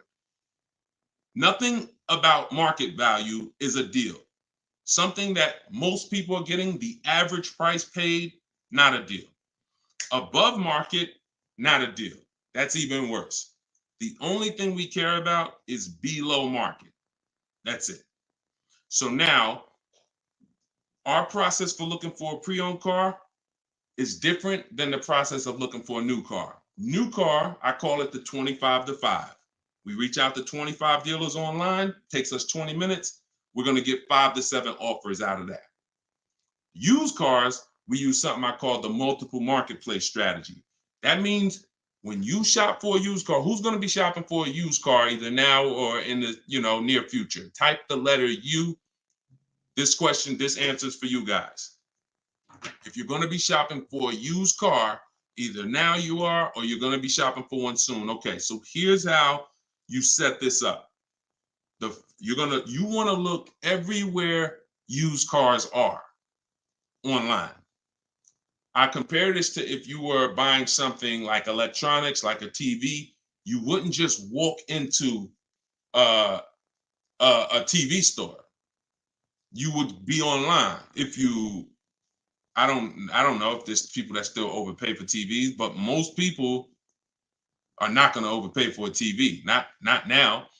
You're going to be online, Amazon, Walmart, Best Buy, everywhere. Everywhere there's a TV, checking prices, right? We bring that same thing to used car shopping. Cars.com is different than autotrader.com. That's different than cargurus.com. Yes, some of the inventory is the same, but some of it is different. Sometimes you'll see a price on Car Gurus and it hasn't been updated yet, and it's lower on AutoTrader. So you got to look at all the marketplaces. We use 8 of them. We use Car Gurus, AutoTrader, Cars.com, Carfax, Driveway, CarMax, Carvana, eBay Motors. We're looking at all this inventory. And what we do is we look, and the first thing we want to do is sort the prices from lowest to highest, because you can't get a below market deal if you don't know what the market is. Remember what I told y'all about 8 minutes ago? When you are shopping correctly, you should see a $3,000 to $5,000 difference between the best offer and the highest one. That doesn't change. And you might have been here on this side based on how you shop and the way you do things. You might have been either on average or above. The only way to guarantee you're getting below is you need to look at the market. You need to compare other offers, and I bought below. So we sort all those marketplaces, and we do it by low to high, because we need to know where the low side of the market is. Once we have the low side of the market, listen, who shared this? Because this is too good for you to keep to yourself. It really is. I know we in this particular day and age, it's like we gotta realize this is a battle of money, y'all. Your friends and family are right now, some of your friends and family are out there overpaying for cars, buying above market value and at market value, getting no deals, leaving like, oh, did we do okay? No, you didn't. So shout out to the sharers. Appreciate everybody who shares these broadcasts. So once you do low to high, now what you're looking for is to say, okay, low side of the market's about 22, 23. High side is 28, 29. Low side is going to be trash most of the time. Accidents, frame damage, title issues. That's okay. As long as we know where the low side is, we put on alerts so that every bit of new inventory comes to our phone. We get alerted when a new car hits the market, and we're now looking for that car. Now it needs to pass three things. It needs to pass great title history, incredible regular service records. Not even a question. You should not, I will not, I never recommend you ever buy a used car that doesn't have great service records. Biggest indicator of whether the car was taken care of or not. I will not buy an unknown, because when things start happening and you don't know why they're happening, and you look at that Carfax and you see that it's blank, or you see that it's 20,000 miles of gaps, you got no one to blame. So none of this guarantees that we get out the woods with a great car, but it does give us boundaries to where we can say I've taken every step possible to make sure that my investment is wonderful. So that's what you do. We do a Carfax. We screen down from title to accident records, title, service records, accident history. I won't do a car with airbags deployed. Airbags deployed is a big deal on a used car. Vehicle towed. You see accident, vehicle towed, that's a deal breaker for me. That means it was a serious accident. You might see vehicle drivable. That means it wasn't a serious accident. That means it could have been a little fender bender in a mall. Cops came out, it gets reported to Carfax, everyone drove away, no frame damage, nothing detrimental to the car. But again, it's on you. Some people say, I don't want any accident. That's perfectly fine too. And some people say, I'll deal with a moderate accident if it was something like that. And then the last thing we do is we need the price of the car brand new. If I bought an Infinity truck last year, I wouldn't have known it was a great deal if I didn't know that it was originally $54,000 and I paid $31,800. All the other Infinities I was looking for were less originally. What I just broke down over the last 8-9 minutes was how you get a used car, how you find a quality used car, and you make sure that you're buying it on the low side of the market. The last step is, how do we pick the right one and make sure we're saving the most money? In order to do that, you have to know what the price was originally. We get that from the Carfax. And if you don't have the Carfax, I don't buy Carfaxes on these websites, skip it, go right to the dealer site. Many of you don't know, well, I don't think any of you know, unless you worked in a car dealership, that most dealers have a contract with Carfax. Literally, you can go to the car dealership's website and you can get the Carfax. All of this is in my new book, because some of you are sitting here you're like, man, Deshone, this is great. I'm not going to remember all of this. How can I get all of this in one spot? Get your copy of my brand new digital book, Car Shopping for People That Hate Car Shopping. 7 steps to saving time, money, and avoiding dealerships. That is part of my multiple marketplace strategy of how we get quality used cars below market value. My resources are in there, and you can get your copy for 75% off as part of our launch. Click my tick. Now, you only got 30 minutes. If you visited that site, you saw that timer. Once it gets to 0, price goes back up to $97, which is still a great price. If you missed it, yeah, listen, I missed it, but Deshone, I need this information. But if you get there before the timer, go to my Instagram bio, you get your copy for $24. Okay? This one's from YouTube. What are your thoughts, pros or cons on buying a vehicle in your business name? So there's oh my goodness, who's seen this? It's a lot of information out there, y'all. you got to be able to discern. It's a lot of bad information. Now, here's what I'll tell you. If you got a business where you're going to be transporting, where you're going to be using the car for business purposes, we've had tons of people. When I worked at Mercedes, they got commercial lines. Tons of realtors came and got Mercedes in their LLC. When I worked for General Motors, they got pickup trucks. They got commercial vans. Tons of people coming and putting cars in their business name. They were using them for business. What we have is we have a world right now where people want to make viral videos saying, put your car in your business name, but they're not going to be there when you get audited and you're writing off $400 or $500 car payments and you're not using the car for business. So let's get that out the way. Now, if you're using the car for business, you can simply shop, get your best offer, and then when they ask you whose name is it going in, it's going in my business name. You do a business credit app, and you personally guarantee the loan. If someone's teaching you how to get cars without personally guaranteeing, then go learn from them. And I always say, combine, because they overpay for cars. I've never seen people that overpay for cars like business people putting the cars in their business. They just say, doesn't matter what you charge me as long as I can get it without signing for it. So you still need to pay the least amount for the car.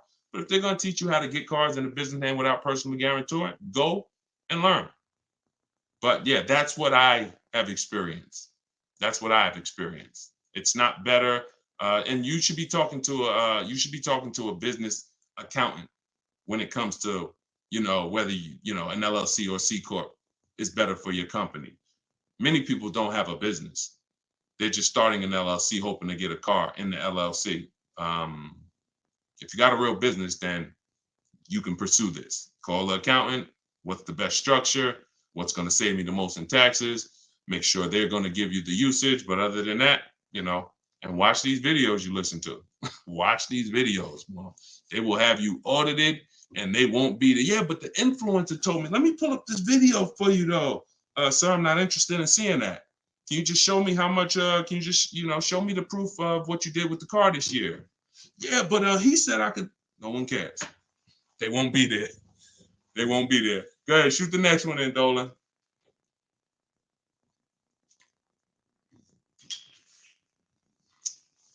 All right, this one's from Facebook. And we're bringing questions from Instagram, Facebook, TikTok, YouTube. We'll try to get through as many as we can in the hour. Why do dealers try to sell you a used car starting with the MSRP and not what it's worth at the present time? Because their goal is to make a lot of money. They're serious about what they do. See, you may have been taught not to take the car purchasing process seriously, not to take learning the best way to save money on cars seriously. If you did, then you're as serious as them. When I get a car, when those who, we've been very fortunate. 2021, I've worked with over 1,700 people personally in my video library. We've had, in the last, my first book, 52 Car Buying Questions, we had thousands of copies of that out. But there's millions of people that buy cars. So we're fortunate that we've been able to help people who know these strategies and use them, but it's still a very small part of the market.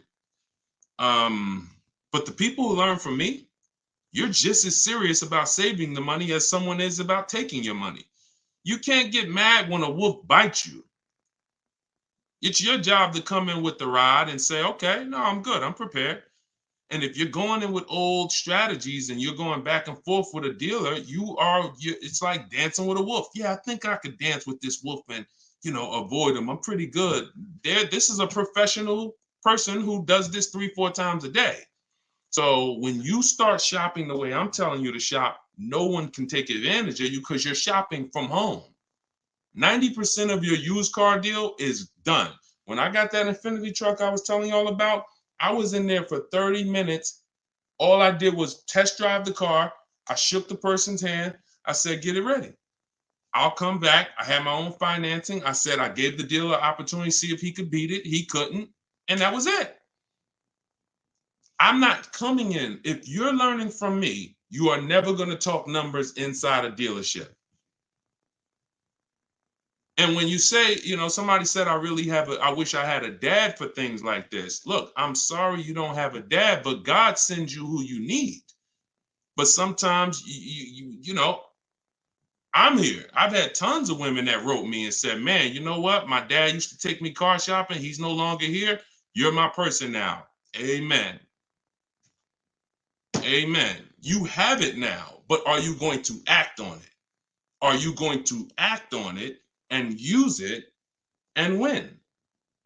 Or are you going to stay in old bad habits of, car shopping the way people have been shopping for the last 30 years?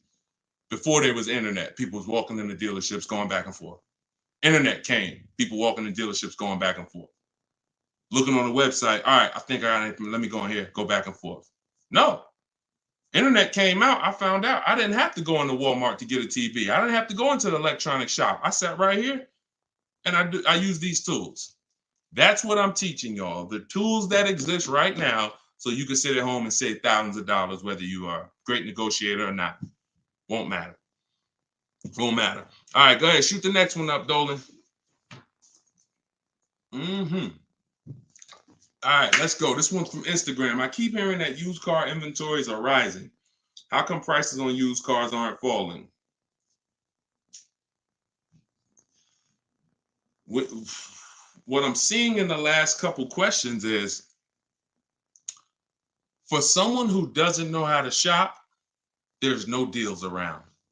Look, we've been doing deals since and what I'm gonna do, I'm gonna give Felicia's deals for one of my broadcasts because I started our video library, which is the video version of my book, years ago, 2021, November, middle of the pandemic. People overpaying by thousands, 5-10 grand over sticker price, like dealers just cleaving people. You may have experienced that. You might have got one of those offers and had to sign it because you thought you had no other option. So when I started this, Felicia came in, started getting bids. First one to ever use what I taught. Got a BMW X1, brand new, saved $1,950, January 2022. That showed us deals. We've been making deals ever since. I don't broadcast them a lot, but in my TikTok bios and my Instagram bios, deals ever since. But for the person, if you don't know how to shop, if you're using what I'm telling you, you're going to see deals everywhere, getting bids. You're going to realize 80% of the dealers are overpriced. That's what they're supposed to be. We don't try to change the 80%. We expose the 80% through multiple offers.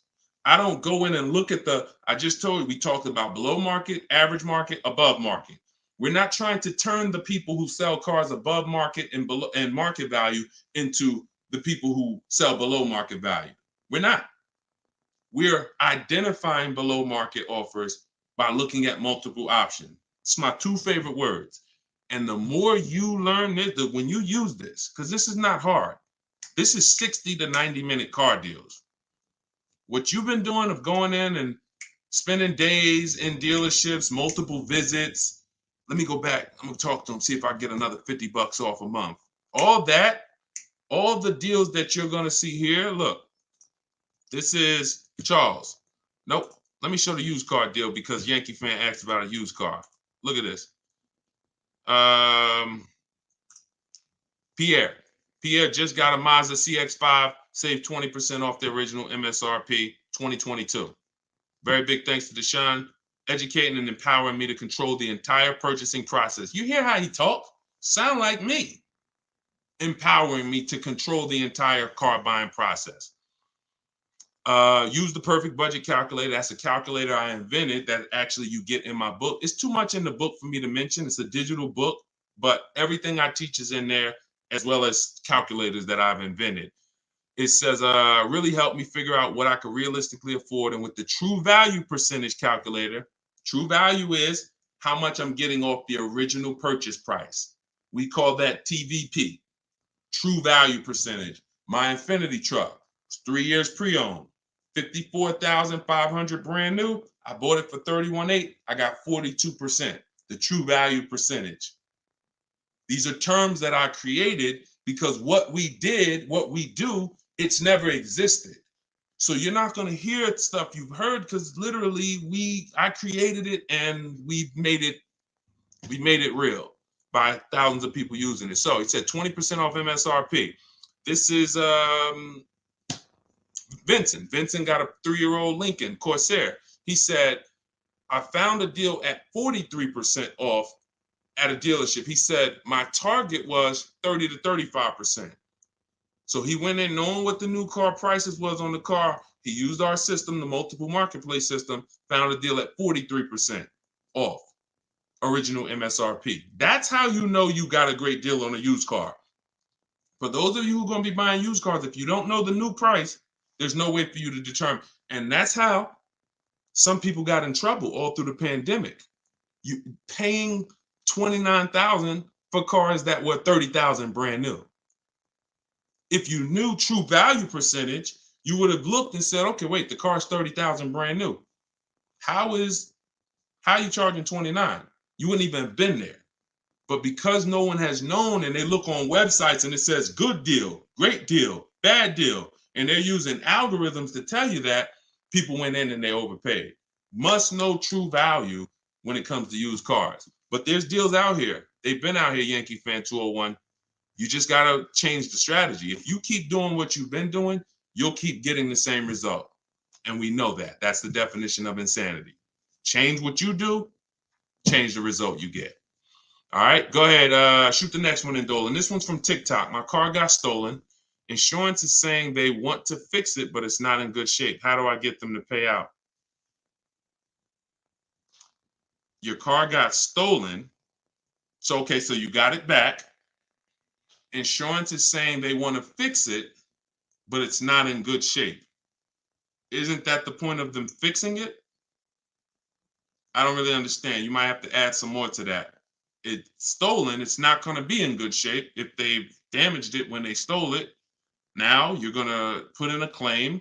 That's why you have insurance, so that you can have whatever damage was, and you're paying your deductible. So you're not paying, if it costs $5,000 to fix, you're not paying $5,000, you're paying your deductible, and the insurance is fixing the car. Unless I'm missing something there. Go ahead, shoot the next one in. All right, here's another one from TikTok. What credit score should you have to use the 1.5% rule on leasing? Fair credit is good for leasing, 670 and up.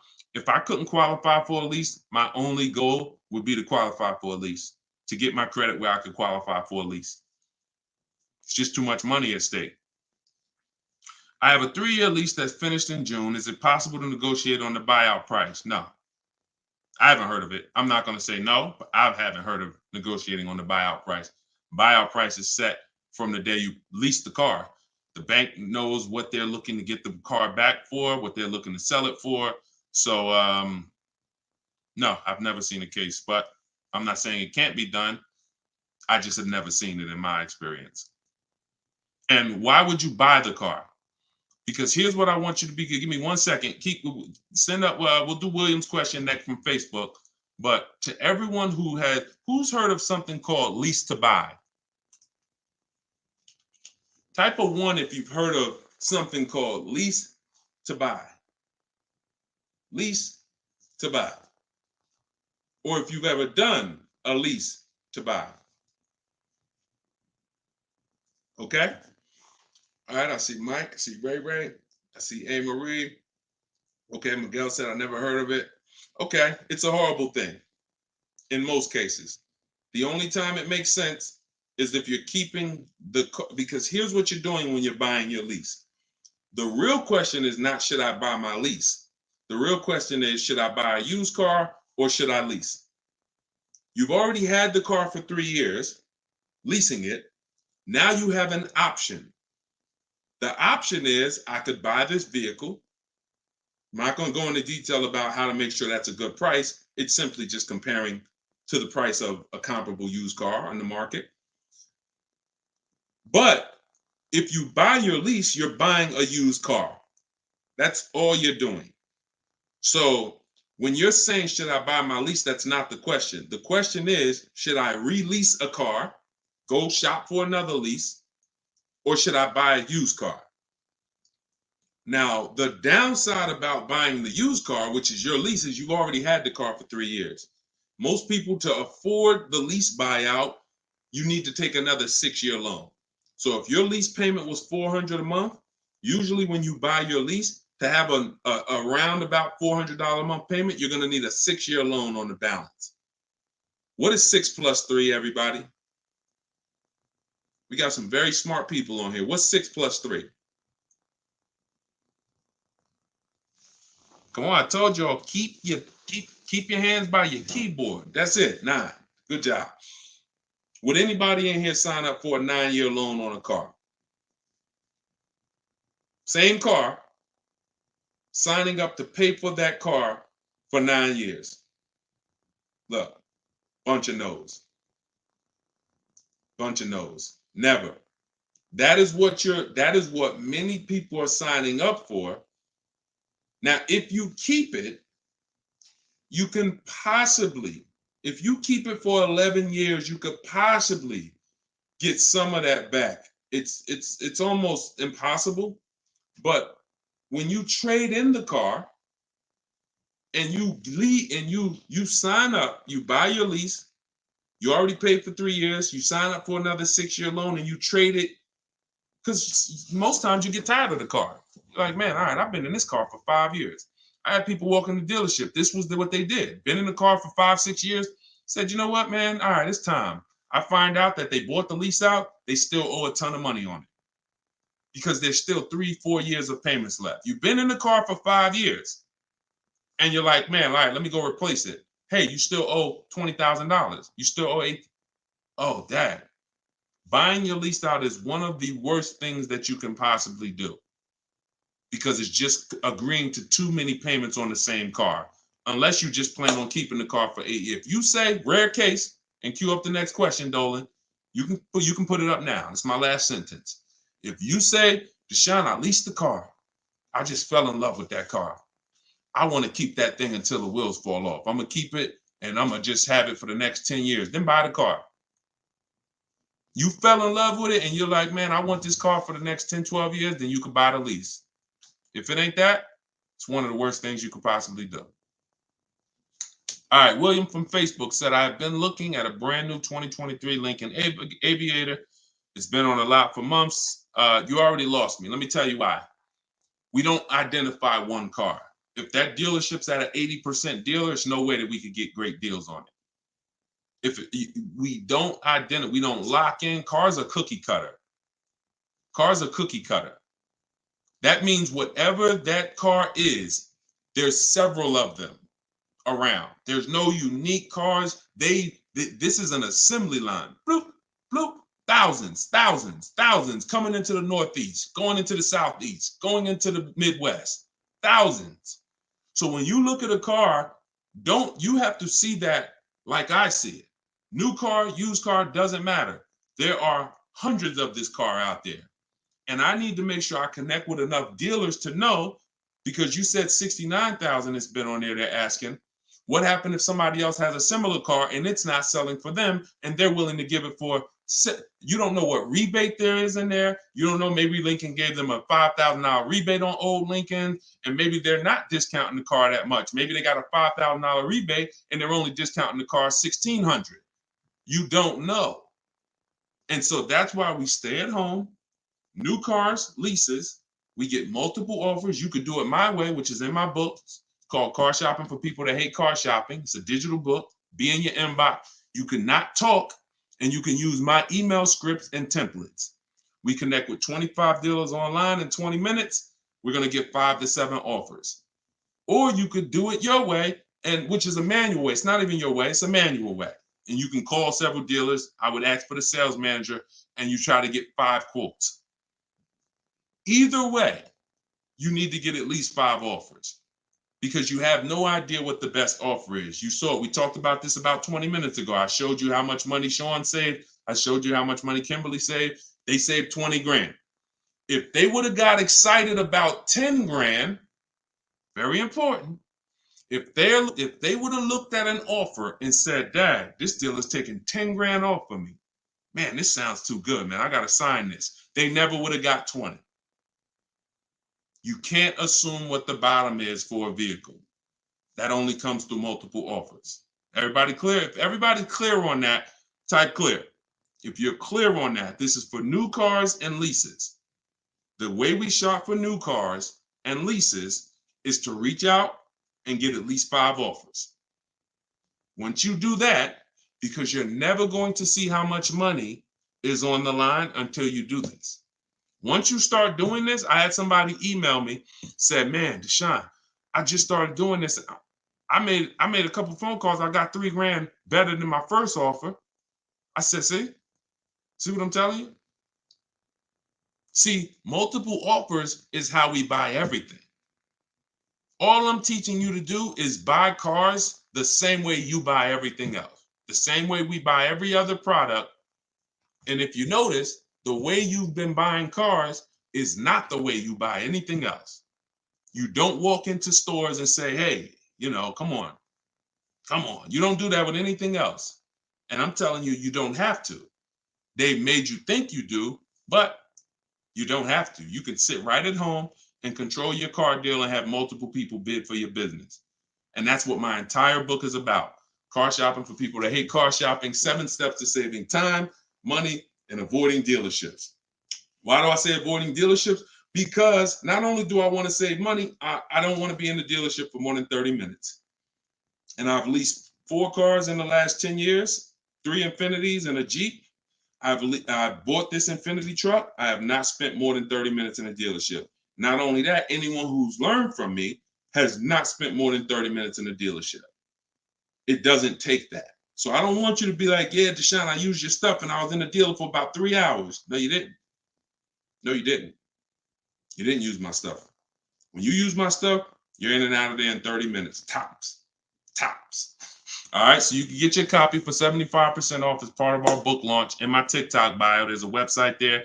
And in my Instagram bio, there's a website there. And just click that button. You got 30 minutes, though. If you visited that site, 30-minute timer started. Once it goes to 0, it's back up to $97. But you can get it for $24. And if you're on YouTube or Instagram, if you're on YouTube or Facebook, you can scan the QR code or you can go to deshonesbook.com, which is on the screen. All right, come on. We got time for a couple more. Go ahead. Cue them up. We're trying to do these last couple ones quick as possible, Dolan. Go ahead. Shoot the next one. And everybody getting value. If you're getting value out of this broadcast, can you type $signs? If you're getting value out of this, this is what we're going. Listen, I love doing these. Make sure when you talk to your coworkers, you tune in. Make sure you learn this stuff. This stuff is worth thousands to you. Nothing that I talk about will ever be hundreds. I'm not telling you to none of this is hundreds per month.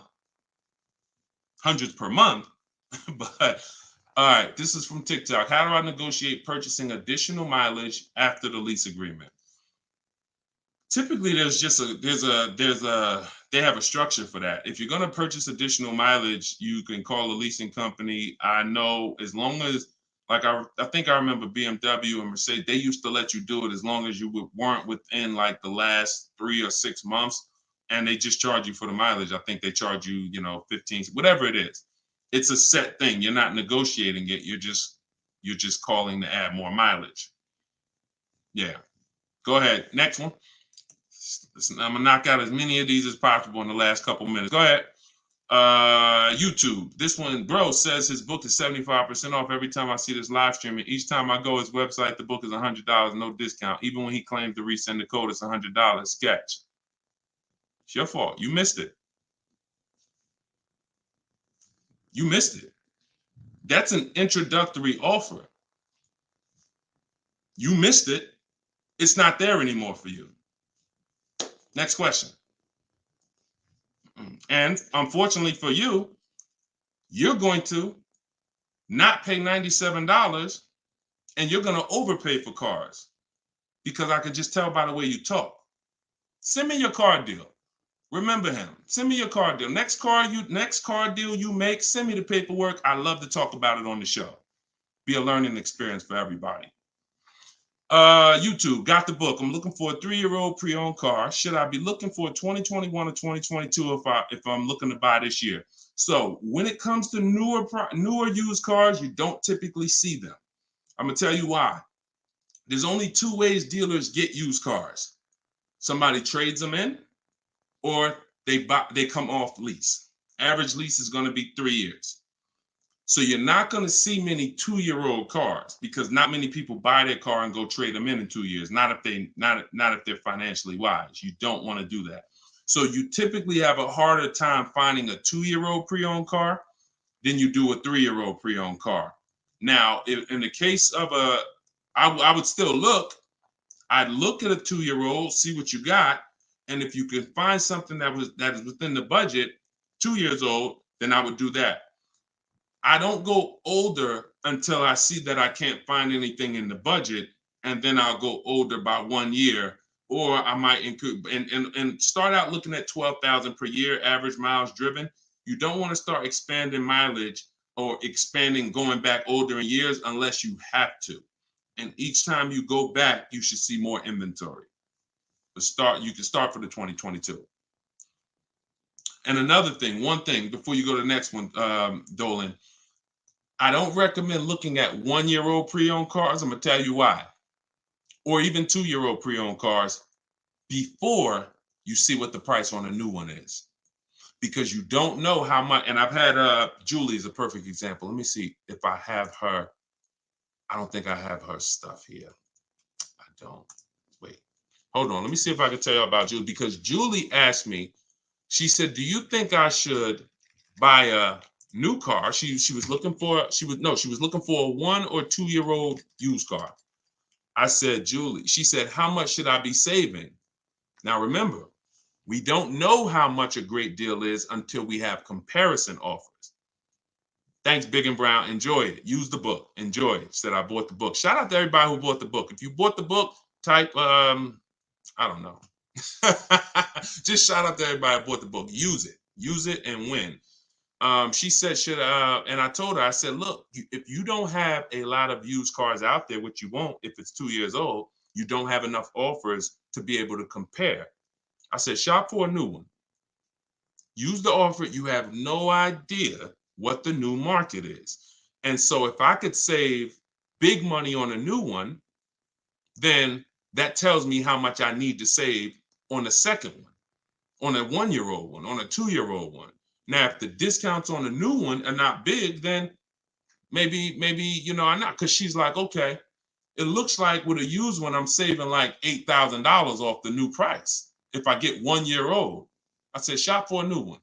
She ended up getting a better deal shopping for a brand new one than she thought she would get buying a 1-year-old one.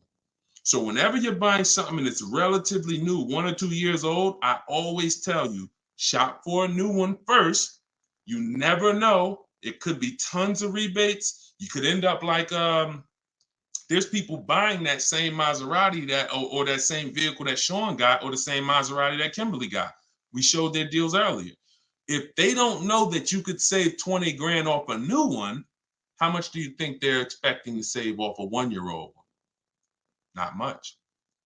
But if I could save 20 grand off a new one, and this is different with every car, this is why I'm telling you this. If I don't know I could save 20 grand and I have no idea, that means for a 1 or 2-year-old one, I better be saving 30. If I could get a brand new one, no miles, first owner, 20 grand off, and that's the market for the new one, then if I'm getting a 1 or 2-year-old one, I need to save at least 25, 30. Does that make sense?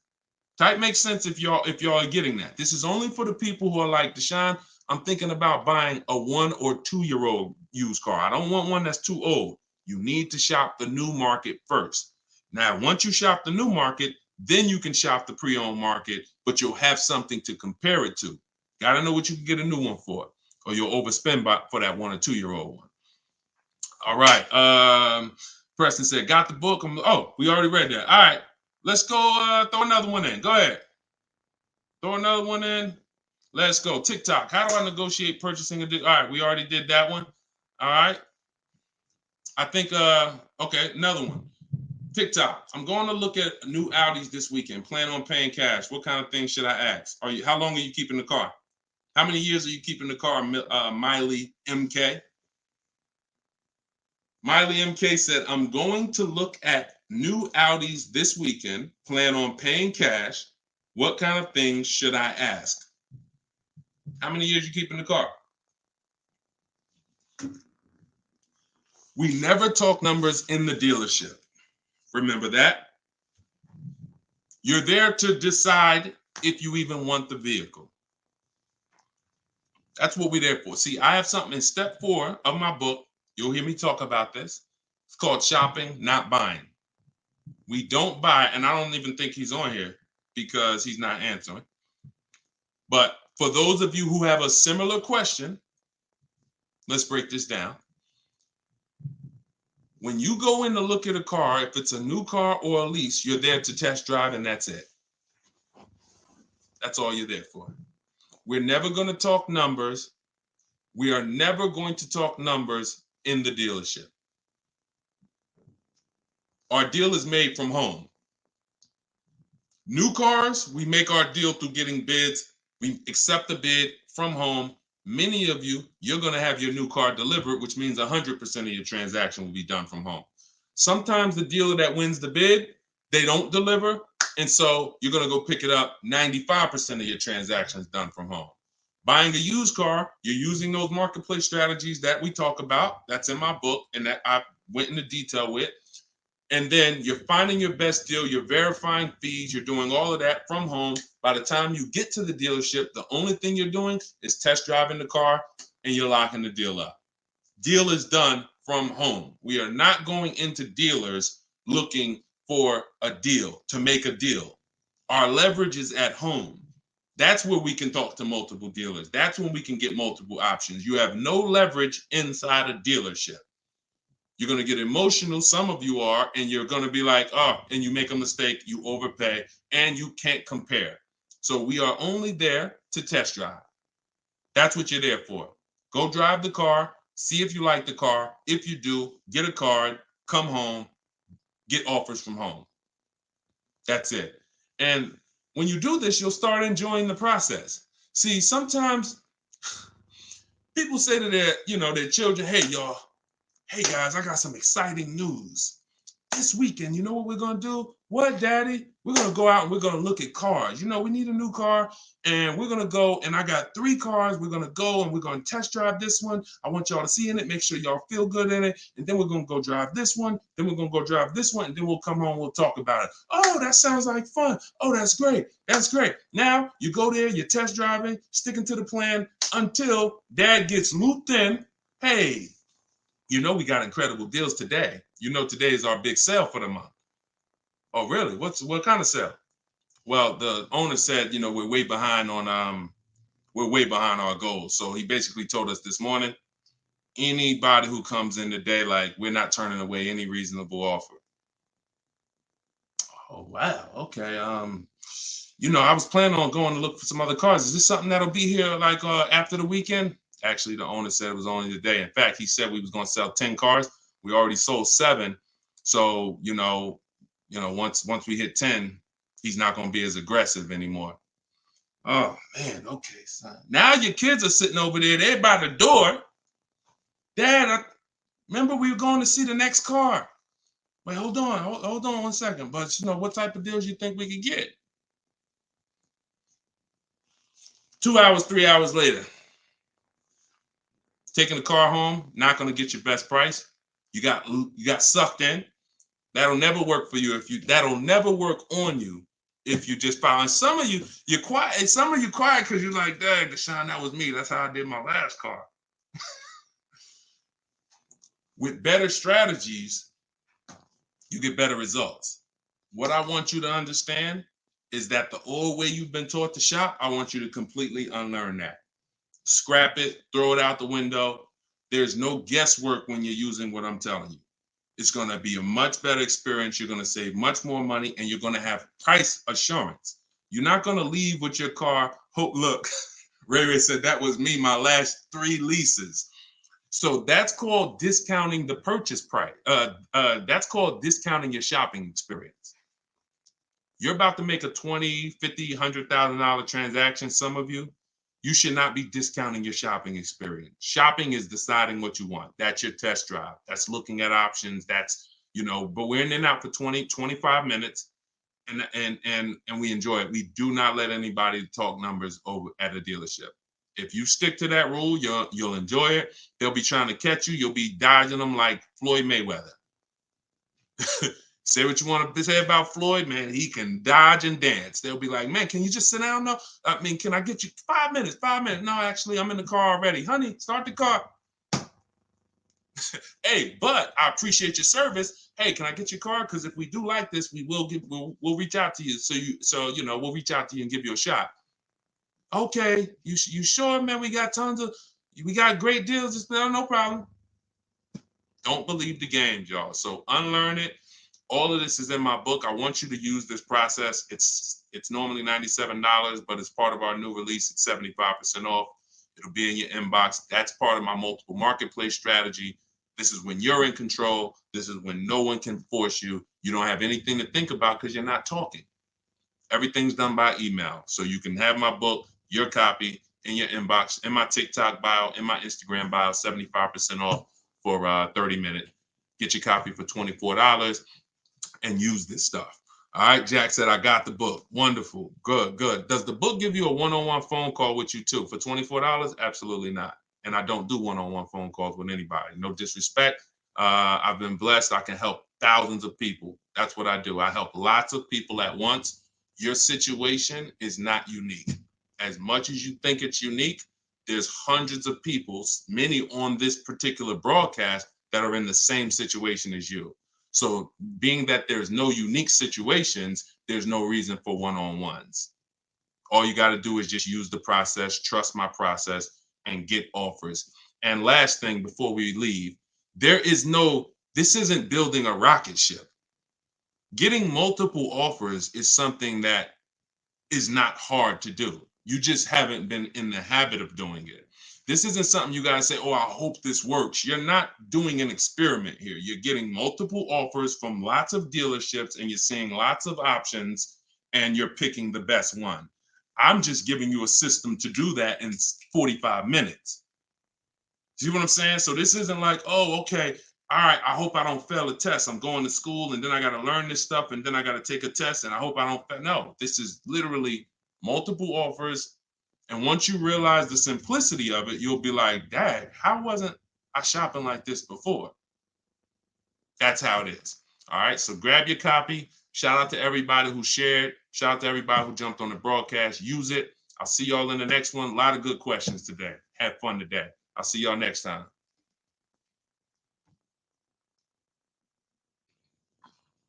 Let's go, let's go, let's go. Welcome, everybody. We're calling this Car Shopping Secrets, and we're going to call this the warm-up because we have a great show prepared for you guys where we're going to be actually doing two experiences. One is going to be this live experience. So those of you guys who are actually available for the live experience will be broadcasting live 4 days a week, 12 Eastern time and 3. So we want to make sure we're catering to people on the West Coast, East Coast, Central time, Mountain time, give you guys time to come on live, get your questions answered live. But then at the same time, we're going to broadcast the show at 5:30 and at 8:30. So for those of you who are not able to join us live, you will be able to catch the show once we actually broadcast it. So if you've been with us for the last couple of days while we've been testing, about a week and a half, it's been great. Shout out to the people who've been with us during this first couple of days of tests, and the response has been great. We've had probably 300 to 400 to sometimes 500 people join us live on all 4 platforms. And what we're going to be doing today is what we've been doing: rapid fire Q&A, making sure that you have all your questions answered. And so feel free to start shooting them off. I did want to give y'all, and first of all, let me not act like anyone knows me. You may not know me. My name is Deshone. I'm publicly known as Deshone the Auto Advisor. I spent 14 years in the car business. And now what I do is teach people like you how to save the most money, all the money that you should be saving whenever you want to buy or lease a car. And also I show you where the hidden money is, because there's a lot of money hidden in your car deals that you have not seen. And so that's what we do. So let's get it going. Shoot the first question in. I got my man Dolan moderating, so we'll be pulling questions from every platform: Instagram, YouTube, TikTok, and Facebook. So kick it. And shout out to the sharers. Could everybody who shares do what you do? Help us spread this message. Hit that share button or tag one person. They'll definitely thank you. All right, Dolan, shoot the first question up. This is from Instagram. Is a down payment necessary? Not at all. Now, down payment, not necessary. If you can find a car for the budget you want without a down payment, do it. Now, let's not confuse that with down payments being illegal, because that's just not true. Some of you may have found out the hard way, or some of you may have just Googled, because who saw that video that went viral talking about down payments are illegal? It was one of the worst videos to ever go viral, talking about truth in lending. Totally wrong. If you just type that law into Google, you would have seen that law had nothing to do with down payments. So I don't want you going into a dealership looking foolish and then marching out thinking, well, they're lying to me. So no, down payments aren't necessary. When you shop for cars, the way I'm going to teach you and the way you should be shopping is no down payment, because the good thing about shopping for your offers with no down payment is you can actually see what the car costs. You can actually see what the car costs when you're not putting money into the deal. Sometimes they confuse you, or you can get confused thinking you're getting a deal because you're putting money into the deal and you're not really seeing it. You're like, oh, my payment's only $400 a month, and you're not seeing the overall. So whenever we shop our leases, we always shop our lease offers with no down payment. And whenever we're not leasing, if we're purchasing, we are always doing our own budgeting between the bank, not between the dealer.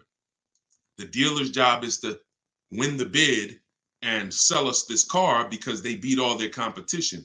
Our job is to do our budgeting on our own, separate from the dealer. All right, go ahead, Dolan, shoot them up. Oh, for everybody who just jumped on, if you don't know, my new digital book, Car Shopping for People That Hate Car Shopping, is officially available. It is available at 75% off for our launch. It's normally $97, but you can get a copy of it. Everything I teach is in that book. Everything you see in my videos on social media is in that book. But the thing about it is it's all in one place and it's step by step. So you don't have to worry about guesswork. All the guesswork is taken out. So if you want your copy, it's 75% off for the next 30 minutes while you're on this broadcast. Click the link in my TikTok bio, or click the link in my Instagram bio, or you can go to deshonesbook.com or scan the QR code. Go ahead, Dolan, shoot the next question up. Everybody type your questions. We'll get to everybody. Well, we'll get to as many as possible. I don't want to say we get to everybody. And someone else is going to ask you a question. I guarantee it if you just stay on long enough. Can I return my lease early? You can't. This is from TikTok. You can't without paying a penalty. You can't because you've contracted for 36 months, 39 months. Hopefully you've never did a 4-year lease, but you've contracted and you have payments due. So if you go drop off that lease, you're going to have a payment. You're going to get billed for all of those payments. The only thing you can do is you could do what I call an equity assessment. We talk about this in my book. My book is 7 steps, and some of you have seen this video. I posted tons of videos about the equity assessment. What it is you're finding out how much you owe, and then you're finding out how much what your best offer is on that car. And that's not an offer from a dealership. That's an offer from people who pay cash for cars and typically pay more than you'd get if you traded. These are CarMax, Carvana, Driveway, AutoNation, Car Guru, Sell My Car, and you could throw. There's one more you could throw. We like to get at least 6 offers. Kelly's Blue Book instant cash offer. So anybody who's thinking I want to try to get out of my car early, the only way you can get out without losing a ton of money is you must know your equity position. If you can break even, you can get out of that vehicle anytime you want. If you can make a profit, even better. All right, go ahead, Dolan.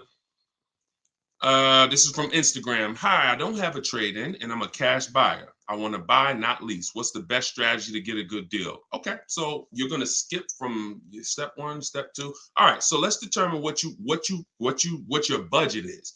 Your budget's gonna who's ever wondered, should I purchase new or used? If you've ever wondered, should I purchase new or used, type me in the comments. I'm gonna tell you the biggest indicator for somebody like this who this question's from Instagram. Biggest indicator is budget. Now, there's two types of people. If you could afford a new car that has everything you need in it, and you can get it new, then we'll go that route. And what your best way to get a great deal on a new car is to get multiple offers. You must get 5 because 80% of dealers are overpriced. The only way you're going to see that is when you're at home, or when I'm not going to recommend you be there, because you're going to say, Deshone, how can I get 5 offers? You can't if you're in dealerships. If you're just driving from dealer to dealer, that's ineffective. You could either do it, I'm going to give you a manual way to do it, and then my way is the totally at home using the internet. Manually, you'd go into one dealer, you'd get an offer, you'd come home, and then you reach out to as many dealerships as necessary to get 5 offers. And I would go direct to the sales manager. I would call the dealership, ask for a sales manager, and try to cut through the garbage. I wouldn't be talking to salespeople. In fact, what you're going to find is if you use what I'm teaching, you'll probably never talk to a salesperson about numbers. Definitely not verbally. Now, my way, what I do is I have something in my book called the 25 to 5 strategy. And what we do is we connect with 25 dealers online. We typically see that out of 25 dealers, we do this in 20 minutes because we're copying and pasting. Very simple. Once you let 25 dealers know what you're looking for, about 10 to 12 will probably have a car. And then out of that 10 to 12, you can probably get 5 to 7 offers. And one of those offers is going to blow all the other offers away. And that's how you buy your vehicle 100% from home, or either 90% if you're going to go pick it up. Now, if your budget doesn't, some people say, Deshone, well, what if I don't want a new car? If you can afford both, it's really a matter of, do you want to treat yourself or do you want to go major value? Major value might be, all right, I'll go pre-owned.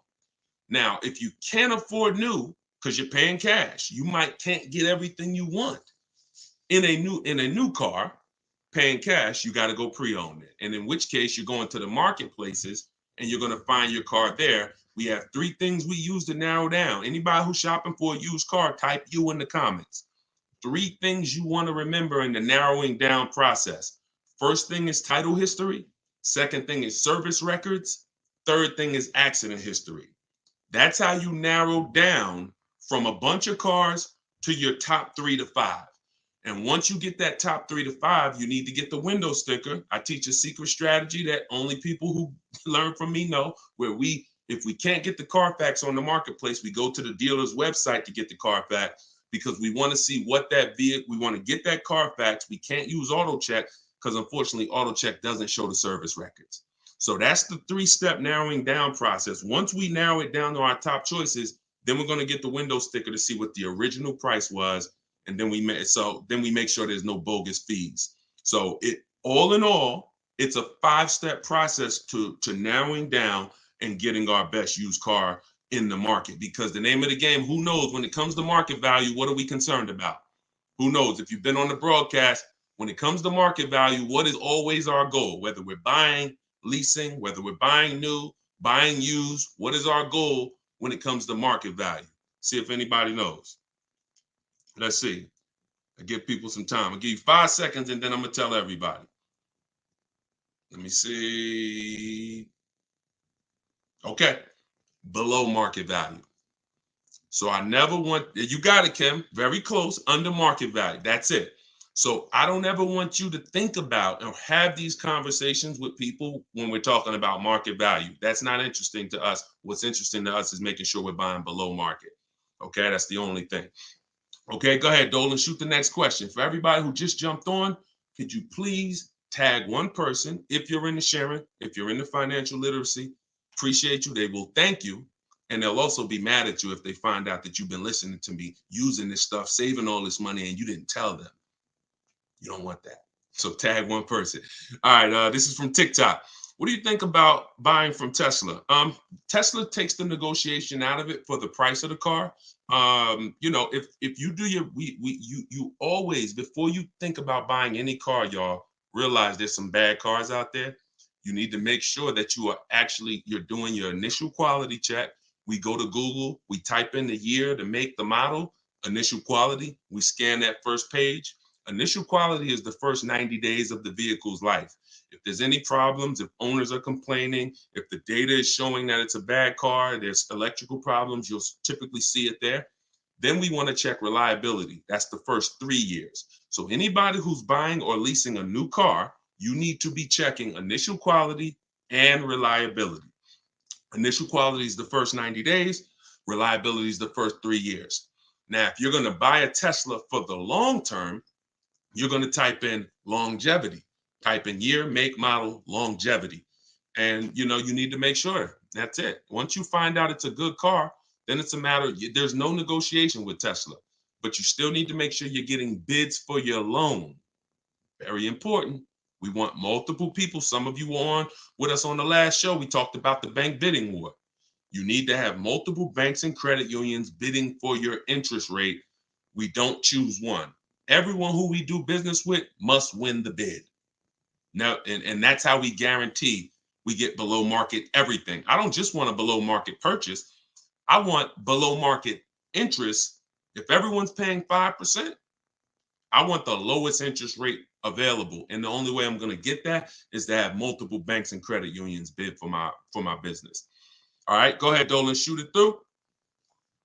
And if y'all want to go any deeper on that, you just let me know. We can go deep on the bank bidding war. You must do that correctly. And when you see how much money you save, how much money you've been given to these banks and interest or your credit union, and you start to see 1 point on an interest rate literally could be $1,000. Depending on the price of the car, if it's a $50,000 car, 1 point can be more. So if you're not taking shopping, your interest rate, as serious as you're taking shopping for your car loan, as serious as you're taking shopping for your car, you're missing it. You're missing money. Okay, but we're not going to do that anymore. What's the maximum yearly mileage? This is from Instagram. We're taking questions from all 4 platforms. We're live on TikTok, Instagram, YouTube, and Facebook. So Dolan's pulling all the questions.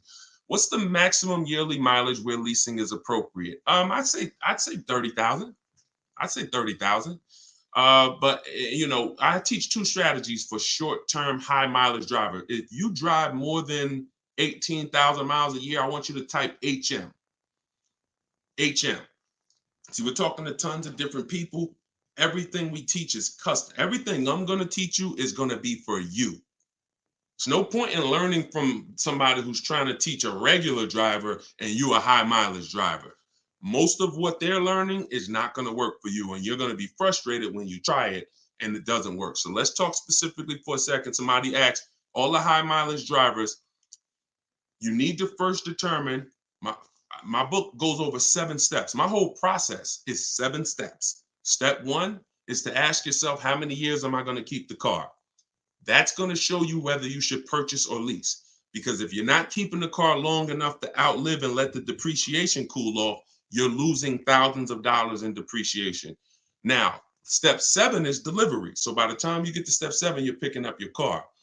If you don't put your deal on the right foundation by determining if you're a short-term person, you ain't keeping that car 8 years, you're a short-term person. 8, 10, 15 years, you're a long-term keeper for that car. You might have 1 long-term car and 1 short-term car in the same household. So it's not about the person, it's about each car. So once you determine that, if you say, Deshone, I'm not keeping 8 years, there's 2 strategies for high mileage drivers so that y'all can stop putting all this money in the cars, having tons of negative equity. I've been working with y'all for years. I spent 14 years in the business, in the car business, and I've seen the damage that high mileage drivers are faced with. $10,000 to $15,000 of negative equity. Why? You have these 5 and 6 year loans like regular people, like regular drivers, but you're not a regular driver. So when you go to trade your car in or replace it rather, you now have tons of negative equity because you still owe 2 to 3 years on your loan, but your car has 150 or 200,000 miles on it. The better plan to not take those kind of losses is to either do a high mileage lease. You're going to see that when you, and some of you have heard the story, I've talked about this, where I first learned this when I was working for Hyundai for a couple of weeks. I was a manager at Hyundai. I ended up leaving because the owner ended up going to jail. Wasn't the right place. You talk about a highway dealer. I've worked for a highway dealer, but this was like highway in every sense of the word, like, so, hence the owner ended up going to jail. When the owner of the dealership gets indicted, so but I witnessed this high mileage lease customer. He was returning his lease.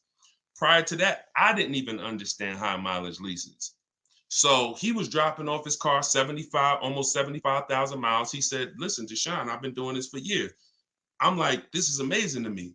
He said, this is what I pay. I pay a little extra per month to get 25,000 miles a year. Every time I come in, I drop it off.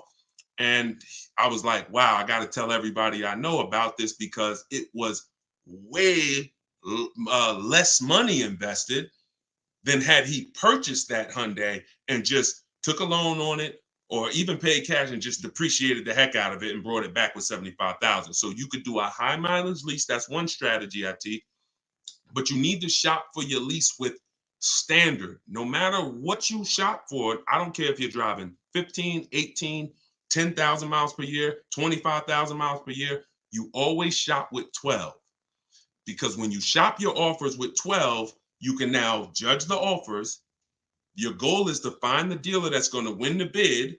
They're going to beat everybody else. And then you have that dealer adjust the mileage because you've identified the honest dealer. You have them adjust it to 25 or 30 or whatever you need.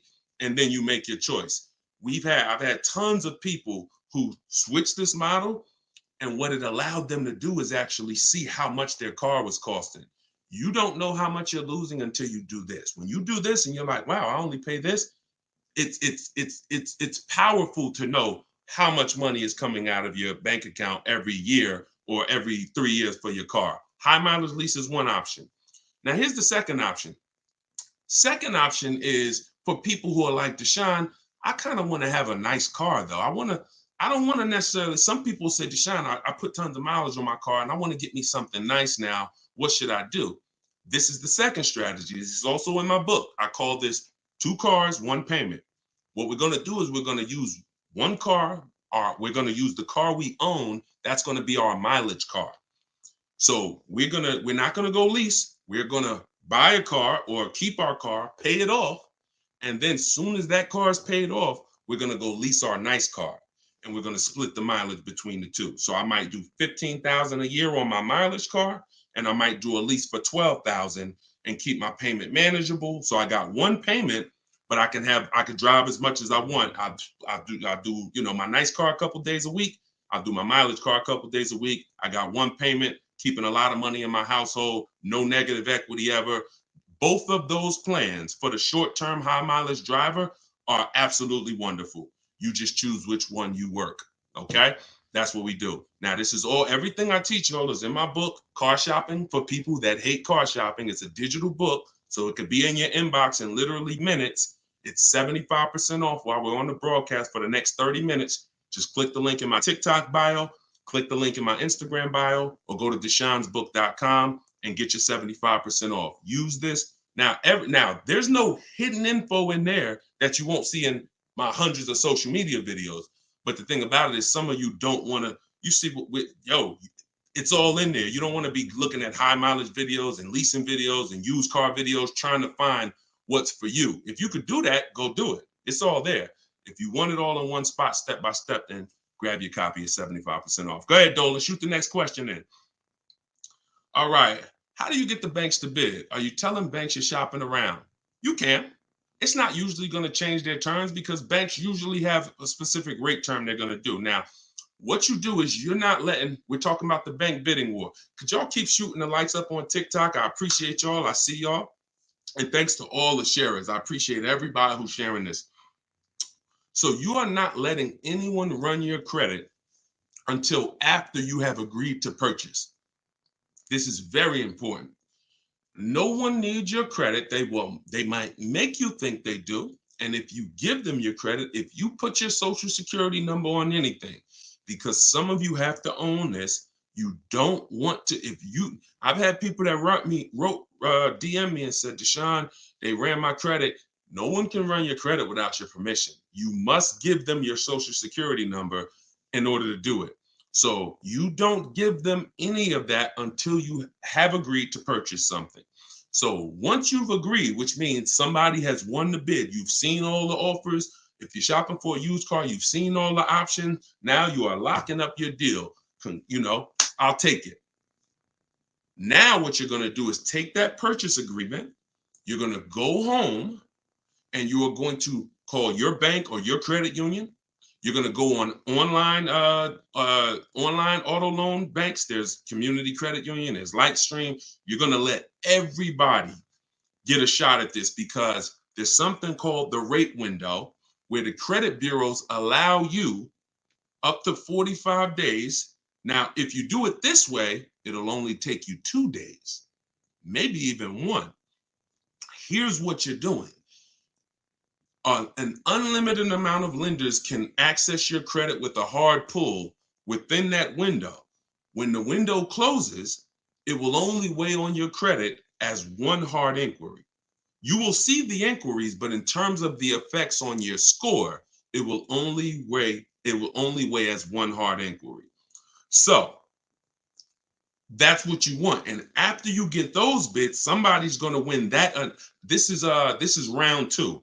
Round 1 is actually when we check to see if there's any special interest rates. Because once you're shopping for your car, you always, if you're going to get a loan, you always want to check to see if there's any special interest rates from the manufacturer. 0%, 0.99%. That I call round 1. The bank bidding war is 3 rounds. Round 1 is special interest rate. If you see 0%, everything else is obsolete. If you see 0.99%, everything else is obsolete. There's no need for round 2 and 3 because no one's going to beat it. Once you get to round 2, you're at home, your bank, your credit union, online lenders bidding. Now, whoever wins that, you're then going to call the dealership because your car's on hold and say, hey, I just got X% from my bank, my credit union.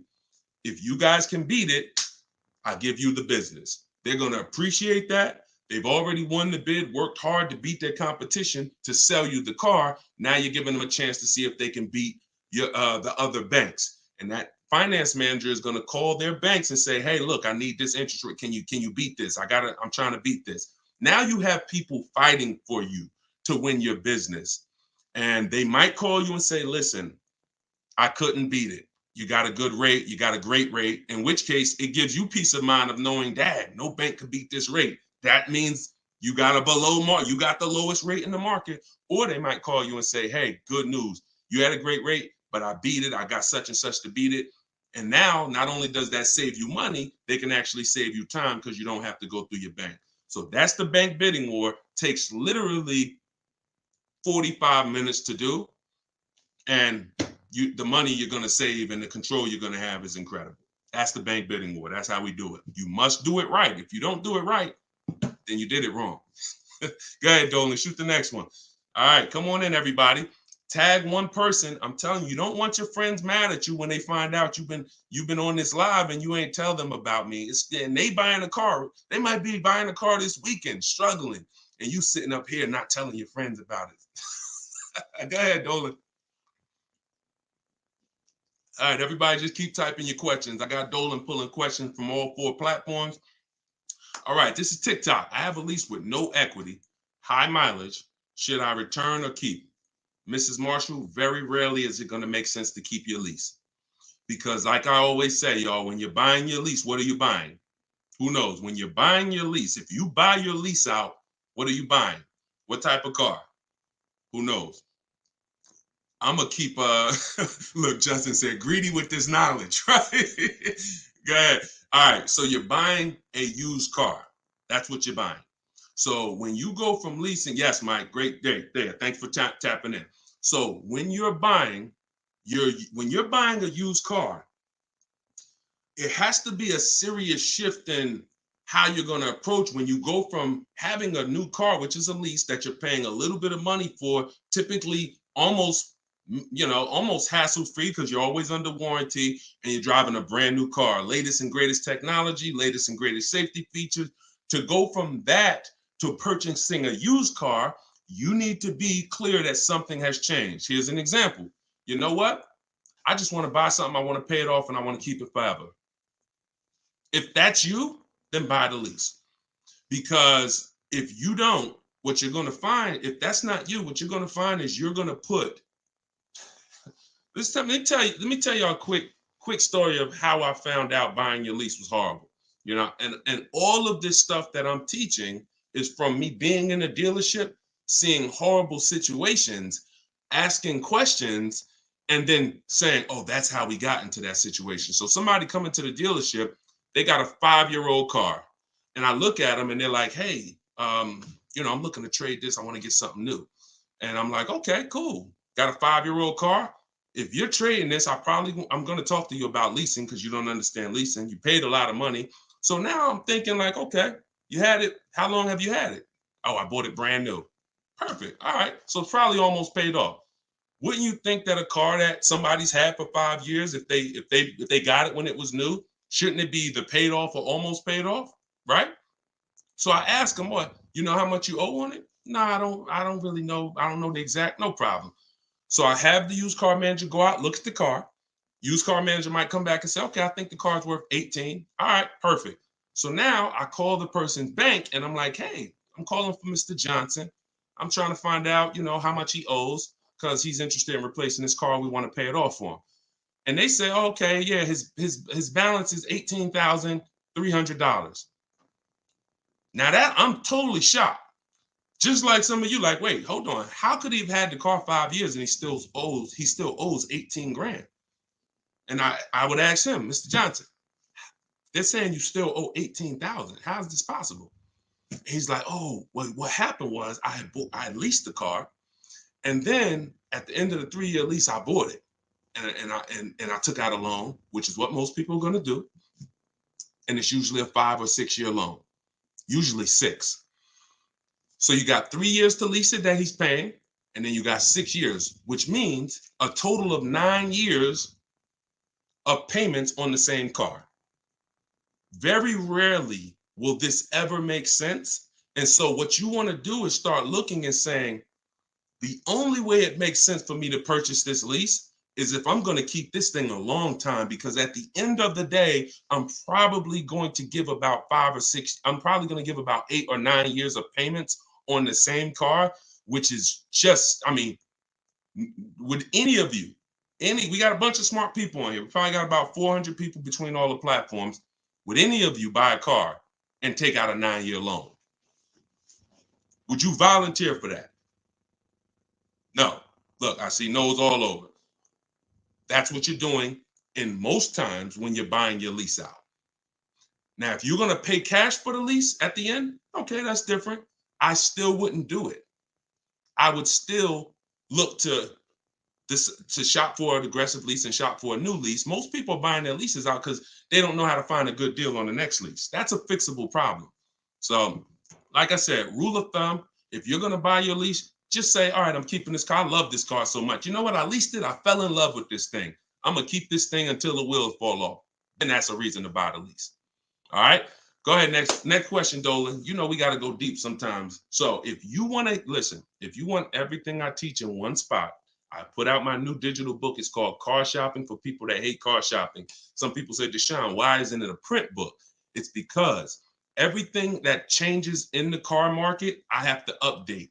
If we're using a script, because you see my scripts are in the book. So when you're typing what Deshone is saying. It's not what Judy's saying. No offense to you, Judy. I want you to use what I say and then judge it. You want to add your own stuff to it later, then do that. And you probably won't. But in order for me to keep updating, like Vroom went out of business 2 months ago, If I had books in print, I wouldn't have been able to update. Now you got a book that's no longer relevant, or that part isn't.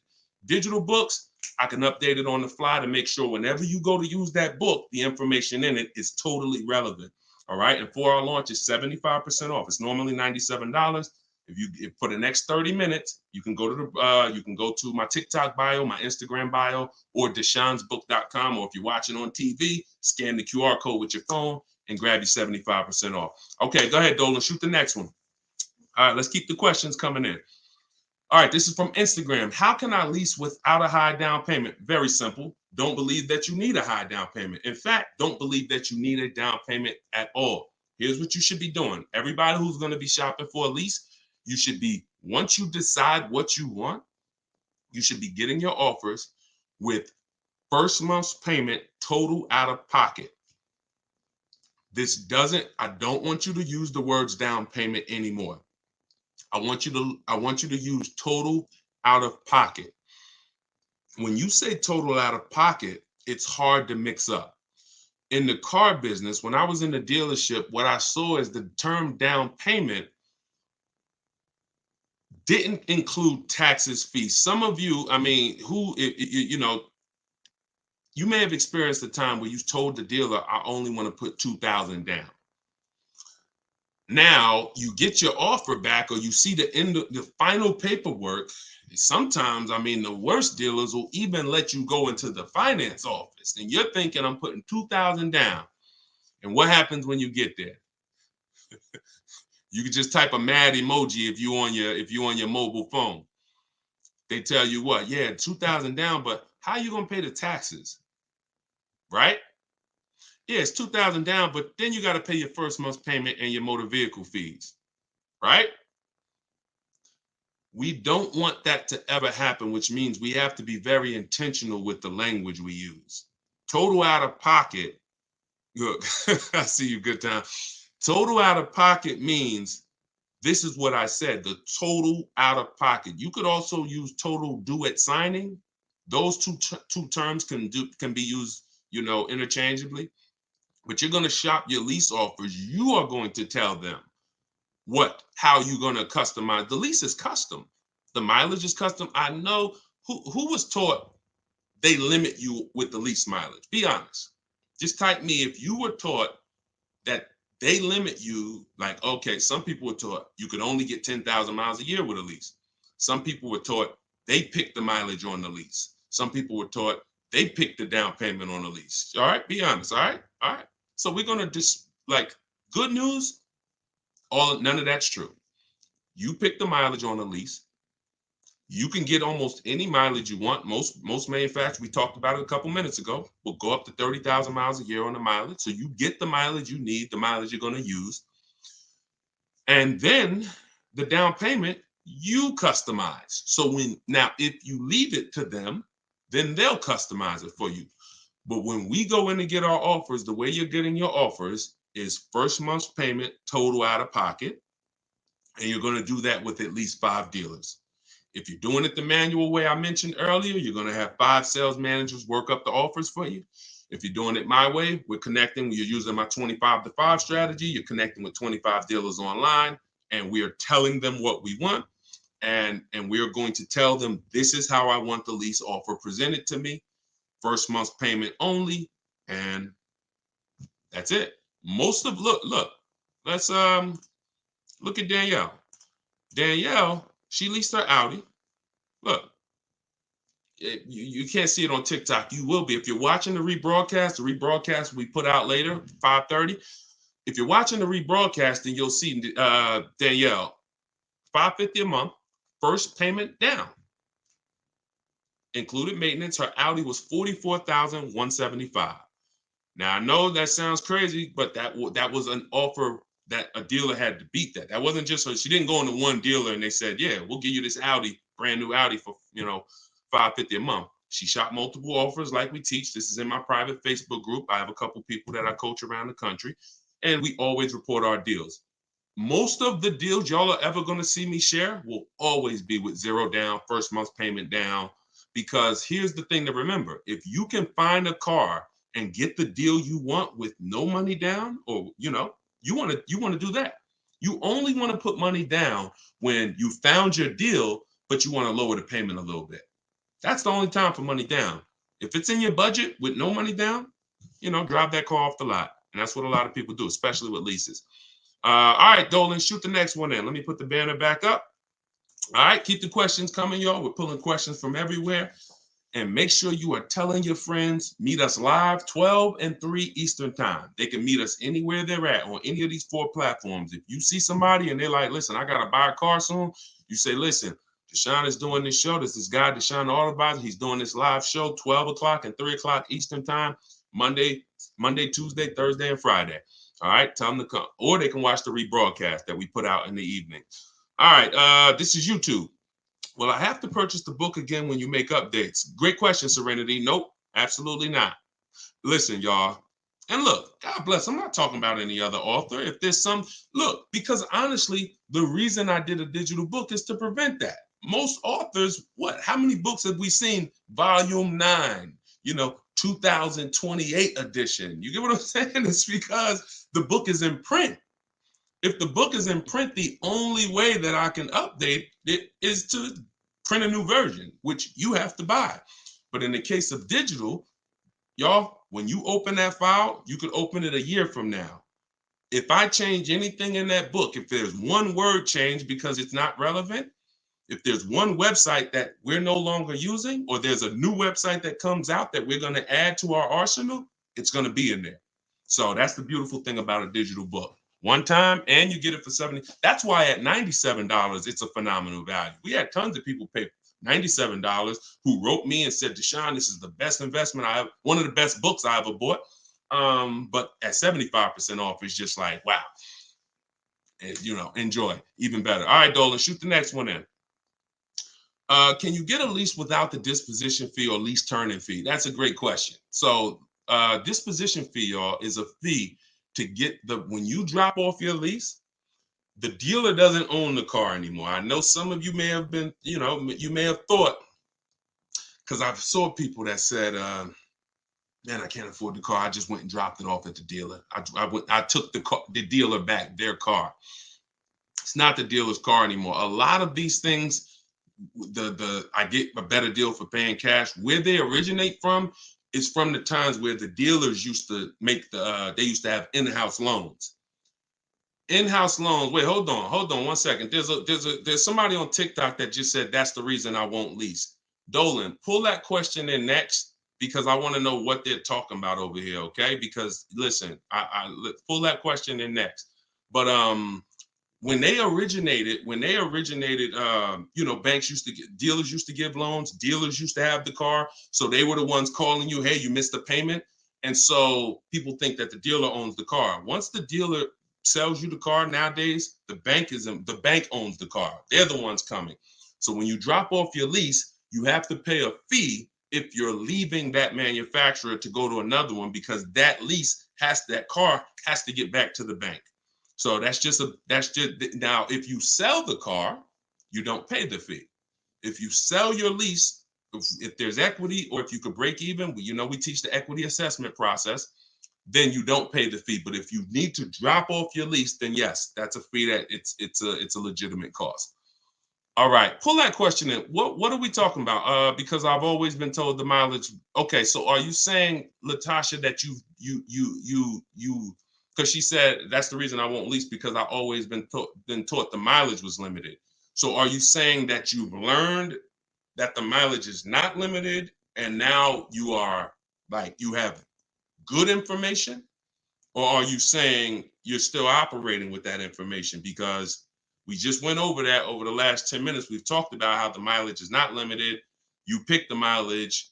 And frankly, if you are not keeping your cars 8 years, you've already lost thousands of dollars not leasing. Unless you tell me, Deshone, I buy $5,000 cars on Facebook Marketplace. I buy 7,000, 10,000. There's something, that's a strategy. So if you're one of those people, you could disregard what I say about leasing versus buying, because that's a strategy. My brother does that. All he does is buy cars that he gets from 3 to 10 grand. He'll put work into them, and he pays pennies to drive cars. But if that's not you, and you're not keeping, okay, she's still operating with that info. Okay. So what I would tell you, because I don't want to actually repeat something that we said, we'll put the broadcast out at 5:30 tonight. I will watch that part of the broadcast. You could watch it on YouTube, Instagram, wherever you're at. But you don't want to operate with that information. That's what we spent the last 10 minutes kind of dispelling. A lot of the information that you're operating with that's costing you is actually not accurate. And that's the bad part. If it was true, keep moving. But you don't want to be moving with bad information. Go ahead, Dolan, shoot the next one in. I think you just had one up from Facebook. But whichever one you pull in is fine. Does credit change the 1.5% rule you preach about, and how much options you have to get a good loan? Sure, certainly. You typically want to be in that fair to high range when it comes to 670 and up. That's typically, and here's what I say, when people are buying a house, what do you typically do? If you know you're buying a house, you get ready to buy a house, right?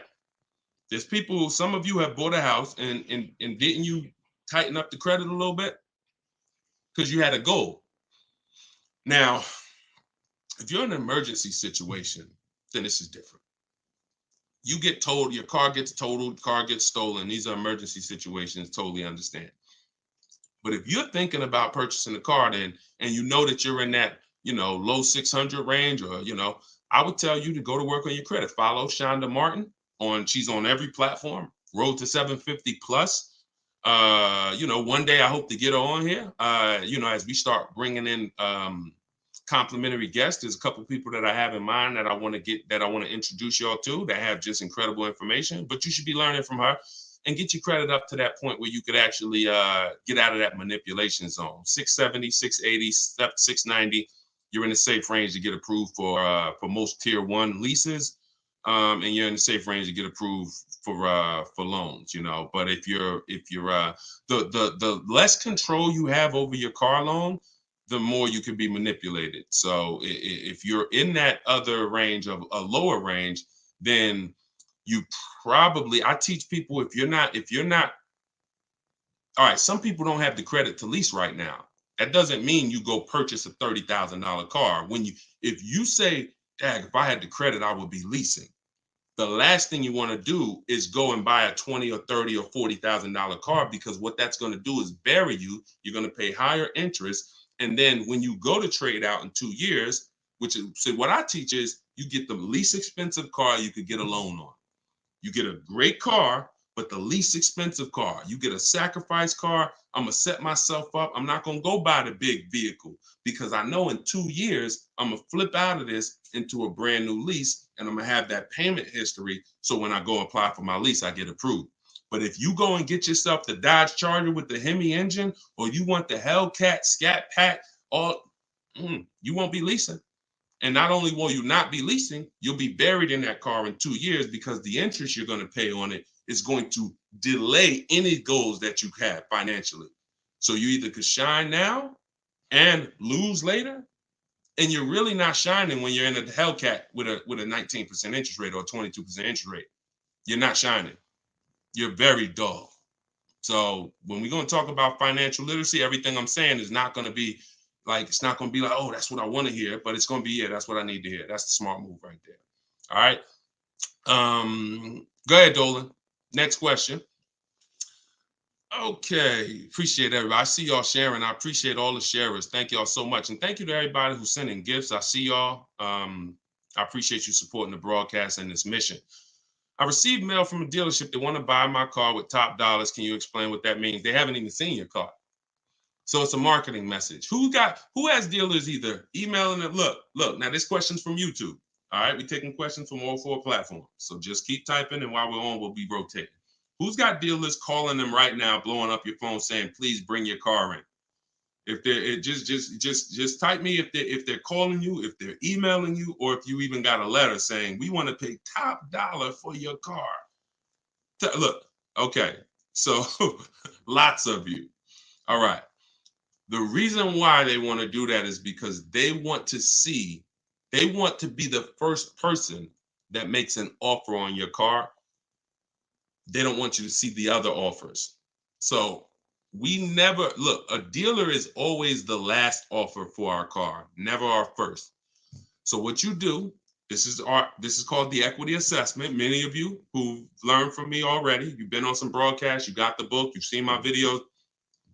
Equity assessment is once you decide whether you lease or buy, that's step one. Step two is the equity assessment. We got to find out what our current car is worth. What is our position in it? Is it a positive where we could put some money in our pocket, or is it a break even, or is it a negative? Now, on a lease, you don't have a negative equity. So it's just you might not be able to make any money or break even. But on a finance, you can have negative equity. So now you're just getting your offers from the cash buyers that we teach. We talked about it. I mentioned them earlier. And then you're going to find out how much you owe. So you want to know what your equity position is before anyone else tells you. You never want to be on here talking about Deshone, the dealer told me I don't have any equity.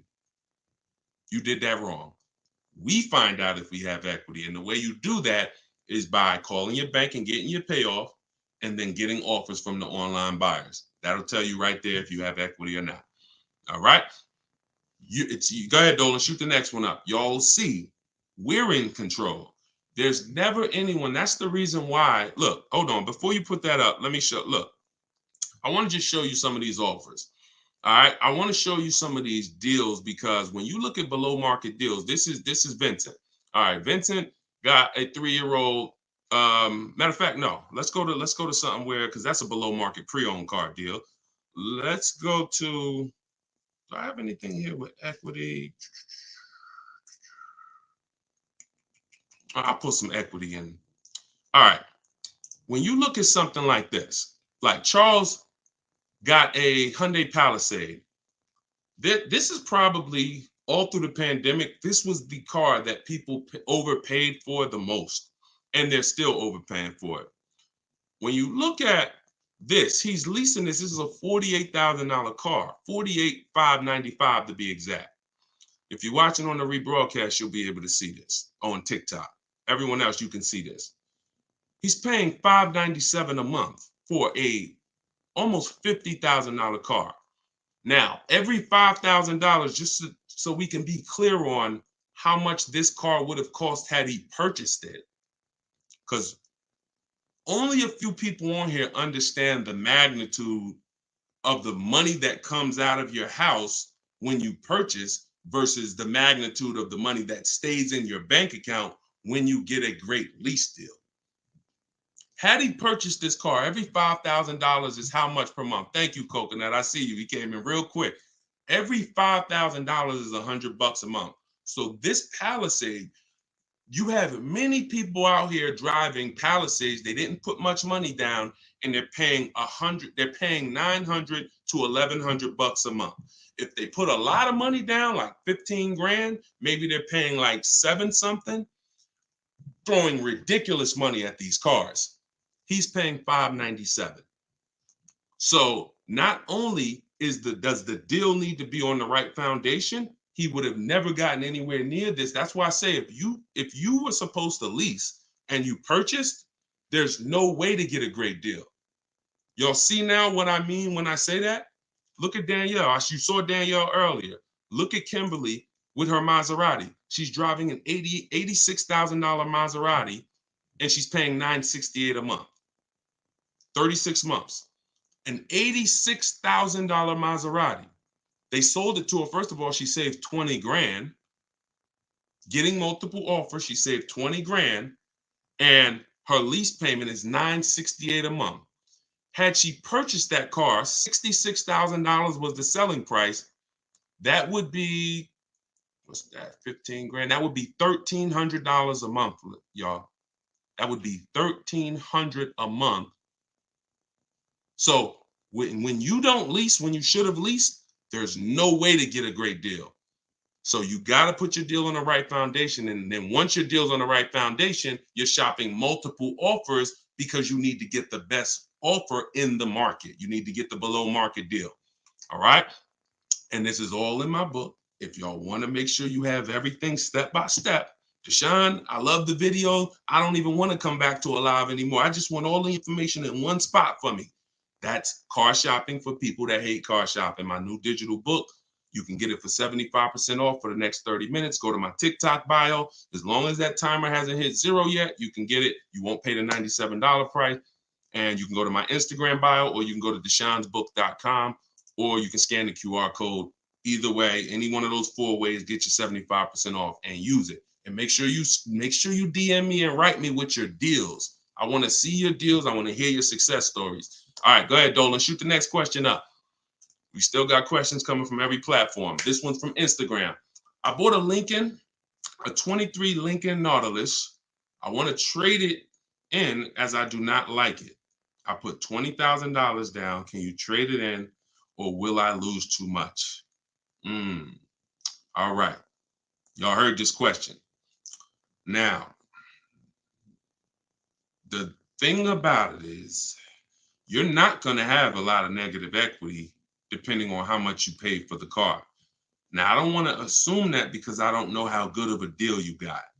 Is it possible in the wake of the pandemic sales and the way people were overpaying during that you could have overpaid? Yeah, it's possible, but let's just assume you got a decent deal, right? You're not going to have a lot of negative equity, but you're not going to get this money back. When you run, here's what I want you to do. I want you to call the bank, find out how much you owe. You're going to know in a matter of minutes how much of a hit you need to take. Call your bank, find out how much you owe, and get your online offers. Go to CarMax, go to Carvana, go to Driveway, go to AutoNation, go to KBB Instant Cash Offer, go to Car Guru, Sell My Car. Get those cash offers. Whoever's the highest, compare it to what you owe. You're not going to like it at the end of the day, but that's going to help you choose whether, all right, can I live with this thing for a little bit more? Buying a car and trading it in a year, 2 years, 3 years, 4 years, especially a new car, it's just a big loss. It's a big loss. You must hate the car enough to take that loss. All right. But I want you to know what your equity position is, so you'll be able to see what you're going to do. And because you put so much down, you like I said, you're probably not going to have negative equity. But then once you look at how much you're getting back, that might make you say, man, do I really want to lose 15, 20 grand for a car that I only had for whatever? All right, so that's your first step. I mean, feel free to chime in with another live. If you want to jump on the show, we'll be back. You know, we do 2 shows a day today. So if you want to come back, if you want to do it, we can talk about it later. But that's always the first step, y'all. Whenever you want to trade your car, whenever you want to replace your car, that's always the step. Equity assessment, always. All right, this is Instagram. Can you sell a lease while still having remaining payments? Absolutely. Just follow the equity assessment process. And then when you call your bank for a lease, you're going to ask them, do I have a third-party restriction? So you're going to get those offers that I just talked about with Elizabeth, and then you're going to call your bank and say, do I have a third-party restriction? Now, if they say yes, that doesn't mean you can't sell the lease. That means you're restricted on who you can sell it to. You can sell it, but you can only sell it to a dealer of the same brand. We still get bids, but now we get bids from used car managers. So when we have a third-party restriction, I've helped tons of people.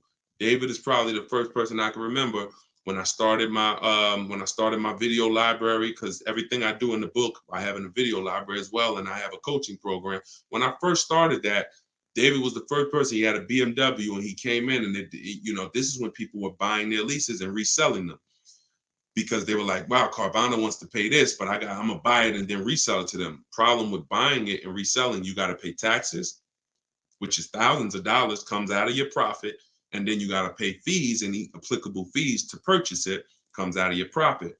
When you sell direct to a dealership, a used car manager, you don't pay those fees. So we'll take those offers that we get, because you don't want to go in and call these used car managers. This is also in my book. Everything's in my book, the script, what to say to the used car manager. We just tell them, hey, we want to sell our car to a local dealership. We're just calling a couple places to make sure we get a fair offer. And the reason why we don't talk to anybody but the used car managers, because the used car manager's job is to purchase vehicles. That's their job. So, you talk to a salesman and you tell them you want to buy, hey, I want to sell my car. What is the salesman going to say? It's, hey, well, when can you come in? Are you replacing it? Can I show you some? No, you talk to a used car manager because the used car manager's job is to purchase nice cars. When you call them with a 2 or 3 year old car, it's a lease. That's inventory that they're interested in, but you got to do it with at least 3 to 5 because some of them will lowball you, or sometimes the car is just not worth it to them. Sometimes a car is worth more to another dealer than it is to one dealer. So that's the reason why we get bids always. But when we have a third party restriction, we get them from the used car manager. If there's no third party restriction, then we simply just we just sell the car to the highest online bidder. All right. Go ahead, Dolan. Keep them coming. Got a couple more minutes. All right. Everybody getting value out of the show so far? If you're getting value, just type a bunch of ones in the chat. If you're getting value, listen, we call this the warm up. Eventually, we're thinking maybe next week or the next 2 weeks, we're going to have official episodes, to be like episode 1, 2. But we got a lot of things we're setting up and structuring before we start calling it episodes. One of the things we're getting clear on so that you can actually tell your friend is timing. We don't, if you don't know when we're going to be live with the show, then you can't tell somebody. You just, but when we're live at 12 Eastern time, we're live at 3 p.m. Eastern time, then those who want to join the live show can meet us here. If you can't join the live show, then you could always say, hey, the episode premieres at 5:30 or 8:30 in the evening. So we want to make sure we're covering every part of the country, those on the West Coast and those on the East Coast. So I see all the ones. Glad everybody's getting value. Go ahead, Dolan, shoot that next question up. This is TikTok. Did you already talk about what's happening with Tesla's used car prices? What are your thoughts? You know what, y'all? Depreciation. If you've been on the show lately, I told you your biggest expense is depreciation. And here's the dangerous part about buying cars. A couple years ago, Escalades were the top 10 biggest depreciating cars made, which means if you paid 90 grand for an Escalade, in 3 years it was worth like almost half. It was worth like 50. You lost ridiculous money, and there was nothing you can do about it. Nothing you can do about it. Not only is a lease for the short term, because if you're a long-term person, remember, if we keeping this and getting out of that depreciation scale 8, 10, 12 years till the wheels fall off, you don't care about short-term depreciation. See, when you have picked the right foundation, the things that's worrying people with the wrong foundation don't worry you. But if you're on the wrong foundation and you purchase one of these cars and something happens in the market or something happens with the company stock price and the values of that car drops, you got to eat it. If you lease that vehicle, doesn't mean a thing. Vehicle could drop to 0. Don't matter, because I'm paying a great monthly payment for it. And in 3 years, I'm out of this thing. I enjoyed it. Great. Let the people who bought it deal with the fact it lost so much value. Who wins in that instance? People who purchased them secondary. People who are purchasing them as used cars. See, the owners who bought them new lose. The people who are buying them pre-owned, think about what I just said with the Escalade. If you were shopping for an Escalade and it was the top 10 depreciated cars, you could get a 3-year-old Escalade for almost half of what a new one was. The second owner wins, but the first owner loses. So leasing is also a hedge against depreciation. Now, here's what's beautiful. I'm going to give you another benefit. Let's just say you have one of the top cars that hold its value. Top 10, top 20 cars that hold their value. You can sell it and put money in your pocket. It's the best of both worlds. If the price of the vehicle goes down, I win, I don't lose. If the price of the vehicle stays high, I win because I'm going to sell it. This is what Dave Ramsey, man, I swear, listen, he did a lot of people dirty, man. I love Dave because he's helping people eliminate debt and invest in the stock market. God bless you, Dave. But when it comes to these cars, my man, you don't know enough. Just because you bought 20 cars and you got a bunch of money, you don't know enough. Not to be telling people with the conviction you talk, the advice you give. You're costing people thousands and thousands and thousands of dollars. All right, go ahead. That's it. Go ahead. Next question, Dolan. Let's keep it going. We got a couple more minutes before we wrap. Go ahead. Next question, Dolan. I have a 2022 Chevy Malibu. It's assessed $5,000 below the loan value. Is it worth trading? Do you want to move? Do you want to take the negative equity hit? Now, your purpose for trading needs to be, all right, if you're going to take that type of loss and roll over negative equity, it's only two reasons. Either this car doesn't fit my needs anymore. And look, in my book in step 4, it's something called shopping, not buying. We're not spending enough time. And I know some people, I don't want you to judge people who are writing these questions and they're saying, yo, I bought this car and I want to trade it in or I want to replace it in a year or two. But we got to do a better job of picking our cars. We got to stop letting, if you use what I'm telling you, no one should ever rush you again. I don't care if you have an emergency. You can get a car in a couple days using what I teach. But you should not be picking cars and taking a car home that you don't like, because you're going to lose money if you replace it. It's no two ways about it. You're going to lose money. Big money too, not $100, thousands of dollars, 20%, you're going to lose. So if you're doing that because that car doesn't fit your needs anymore, sometimes you needed a bigger car because you didn't have kids and then you just had triplets, changes in a heartbeat. I was going to keep this car long term, but then we need a bigger car. So I'll deal with the negative equity, but the next car I buy is going to be a family vehicle. We're going to keep it long term. If that's not the case, then we shouldn't just be switching cars, because we're not taking enough time to choose a car, especially if you remember what the most important question is, y'all. How many years am I keeping this next car? That's the first one. When you open my book, when you hear me talk about the most important question, it's the first thing you ask yourself. If your spouse comes to you and say, man, you know what? I want a new car, man. I'm trying to see, where should I start? Start with this question every time. How many years are you going to keep the next car? Only a couple. Because if you say 8, 10, 12, that's going to make sure you choose something that you're going to love for 8, 10, or 12 years. And if you're not keeping it that long, then, it doesn't matter. We got to pick our cars better, okay? Like, we got to stop I have a whole step in my book, Shopping, Not Buying, where it's like, yo, you're about to spend $10,000 to $100,000, some of you. You deserve, if you walked into the mall right now and you were going to make a $30,000 decision, $30,000, you walked into the mall right now, how would you want them to treat you? I want to hear from everybody.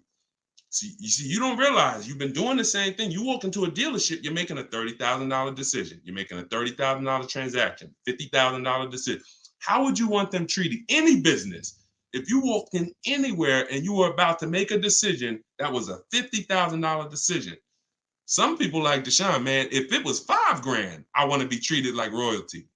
I don't want to be rushed. Look, Sheila says special. Absolutely. So you can't rush yourself. You can't let anyone rush you, because you have to start treating, if you want to win, and I mean keep all the money in your household, save all the money, you really have to start treating your car purchase as a long-term decision. Even if you're leasing, you have to start approaching. You can't be, oh man, I'm just going to do this on a whim. That's how we lose, okay? But yeah, unfortunately, if you want to switch car, now if you're saying, Deshone, I want to go into a lease, that's okay. If you're saying, Deshone, you know what? I'm not keeping this car 8 years. I got a loan on it, but I'm thinking I want to switch out of it now and start leasing. Make the move. As long as it's not too much negative equity where it's going to eliminate your ability to get approved for the lease, because you can't put 10 grand of negative equity on a $30,000 car. It's something called loan to value ratios. As long as it's not going to blow out the loan to value ratio, make the move. There's no benefit of you staying in a finance when you know you should be in a lease. All right, good to see you, Ferris. Go ahead. All right, go ahead, Dolan. Shoot the next one in. Got another 5 minutes this episode. Instagram, I think we're gonna end early because when we post the episode, they only give us an hour for the episode, but you'll be able to see the whole episode on YouTube or Facebook when we post it, or TikTok. Is the price of the book 75% off, $97? No, it's actually, Sheila, you might have missed the countdown. Let me reset it. If you missed the countdown, let me actually see if I can reset it, actually, because sometimes it doesn't reset. $97 is the original price. The special price is 75% off of that. So no, there you go. All right, see if it resets now. Try it now. If not, then yeah, get there, y'all. Go get your 75% off. Go to my TikTok bio, download your copy, get your 75% off. Go to my Instagram bio, download your copy, get your 75% off. All right, go ahead, Dolan. I just hit the reset button. Let me know if it reset for y'all. Go ahead, Sheila. All right, this one's from Facebook. I know this may be off topic. Does your book tell us how to purchase a vehicle under 10K for cash? That's something I call them smart cars. And that stand now, it's not those little smart cars. I call it saving money at the right time. If you're going to purchase that type of car, because I'm not going to go into detail on that because it's an entire strategy. This is because if I'm purchasing cars under 10 grand, not only am I looking, so I'll give you some advice, Alan, and anybody who's going to be doing this, because and you could just use it as you want. Now, remember what I said of how we qualify a good used car. I talked about it earlier in the show. Title history, service records. You must see lots of service records. Now, it can't be a gap for 20,000, 30,000 miles. There were no service records. Nope. And some of you say, Deshone, well, what if they changed the oil on their own? What if they didn't? If I can't see it, then I can't trust it. So you're going title history, service records, accident history. Now, outside of that, if I'm not just looking on the marketplaces. In that price range, I'm looking on Facebook Marketplace. So you want to add Facebook Marketplace to one of your marketplaces in that case. And you want to have a great local mechanic, or you could use a company like yourmechanic.com. If you don't have a great local mechanic to inspect that car before you buy it, that's a must. That's a must. You a great local mechanic, and then just search, because at that point you're not always looking for brand. Sometimes you're shopping for price. When you're shopping over 10 grand, you could typically shop for brand. Honda, this is what I want. I want a Honda Civic, or I want a Nissan, or whatever it is. When you go under 10 grand, you could still do brand. It just becomes a little harder. But other than that, use it the same way. The only reason it's not in my book is because it's an entire strat. Like I said, my brother's a master at it. Like literally, my brother, that's his business. And maybe one day I'll write a special edition from the book, an add-on for just that particular strategy. But until then, just take what I just gave you, and you take that. I take that serious, because that is a strategy, y'all. Like if you're on a fixed income, or if you're a low income person, and you say, Deshone, my goal is to just have the least money possible. I don't need a new car. I'll drive an 8-year, 10-year-old car. Here's another thing I'll tell you, Alan. You pay for size. If a car was 25 grand brand new, you can find a relatively, still good one for 10. If you're trying to get a car that was 50 grand brand new, then when you go to 10, you're going to probably get crap. So you want to go as small as possible, and, try to get something that was under 30 grand brand new, so that at 10 or at 9, it's still quality. If you try to get a BMW that was 60 grand, you're going to get one with 110,000 miles, no warranty, and it's going to be crap. So use that as you can, and be careful. All right. Go ahead. Let's do 2 more, and then we'll wrap. All right, because we got to come back at 3. All right. Go ahead. Are car loans similar to mortgage-backed securities? In what way? A car loan is an asset-backed security. So the mortgage, the asset securing the mortgage is a house, and a car loan, the asset securing the loan is a car. So it's an asset-backed security.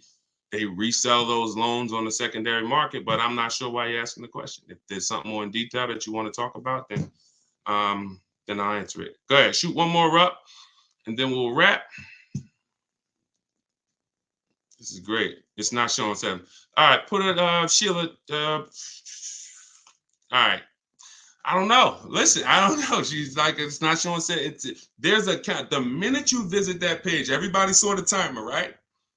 There's nothing like there's a 30-minute timer. It says at the end of 30 minutes, price goes back up to $97. So it's a special offer. You know, I tried to reset, but sometimes, you know, it doesn't reset.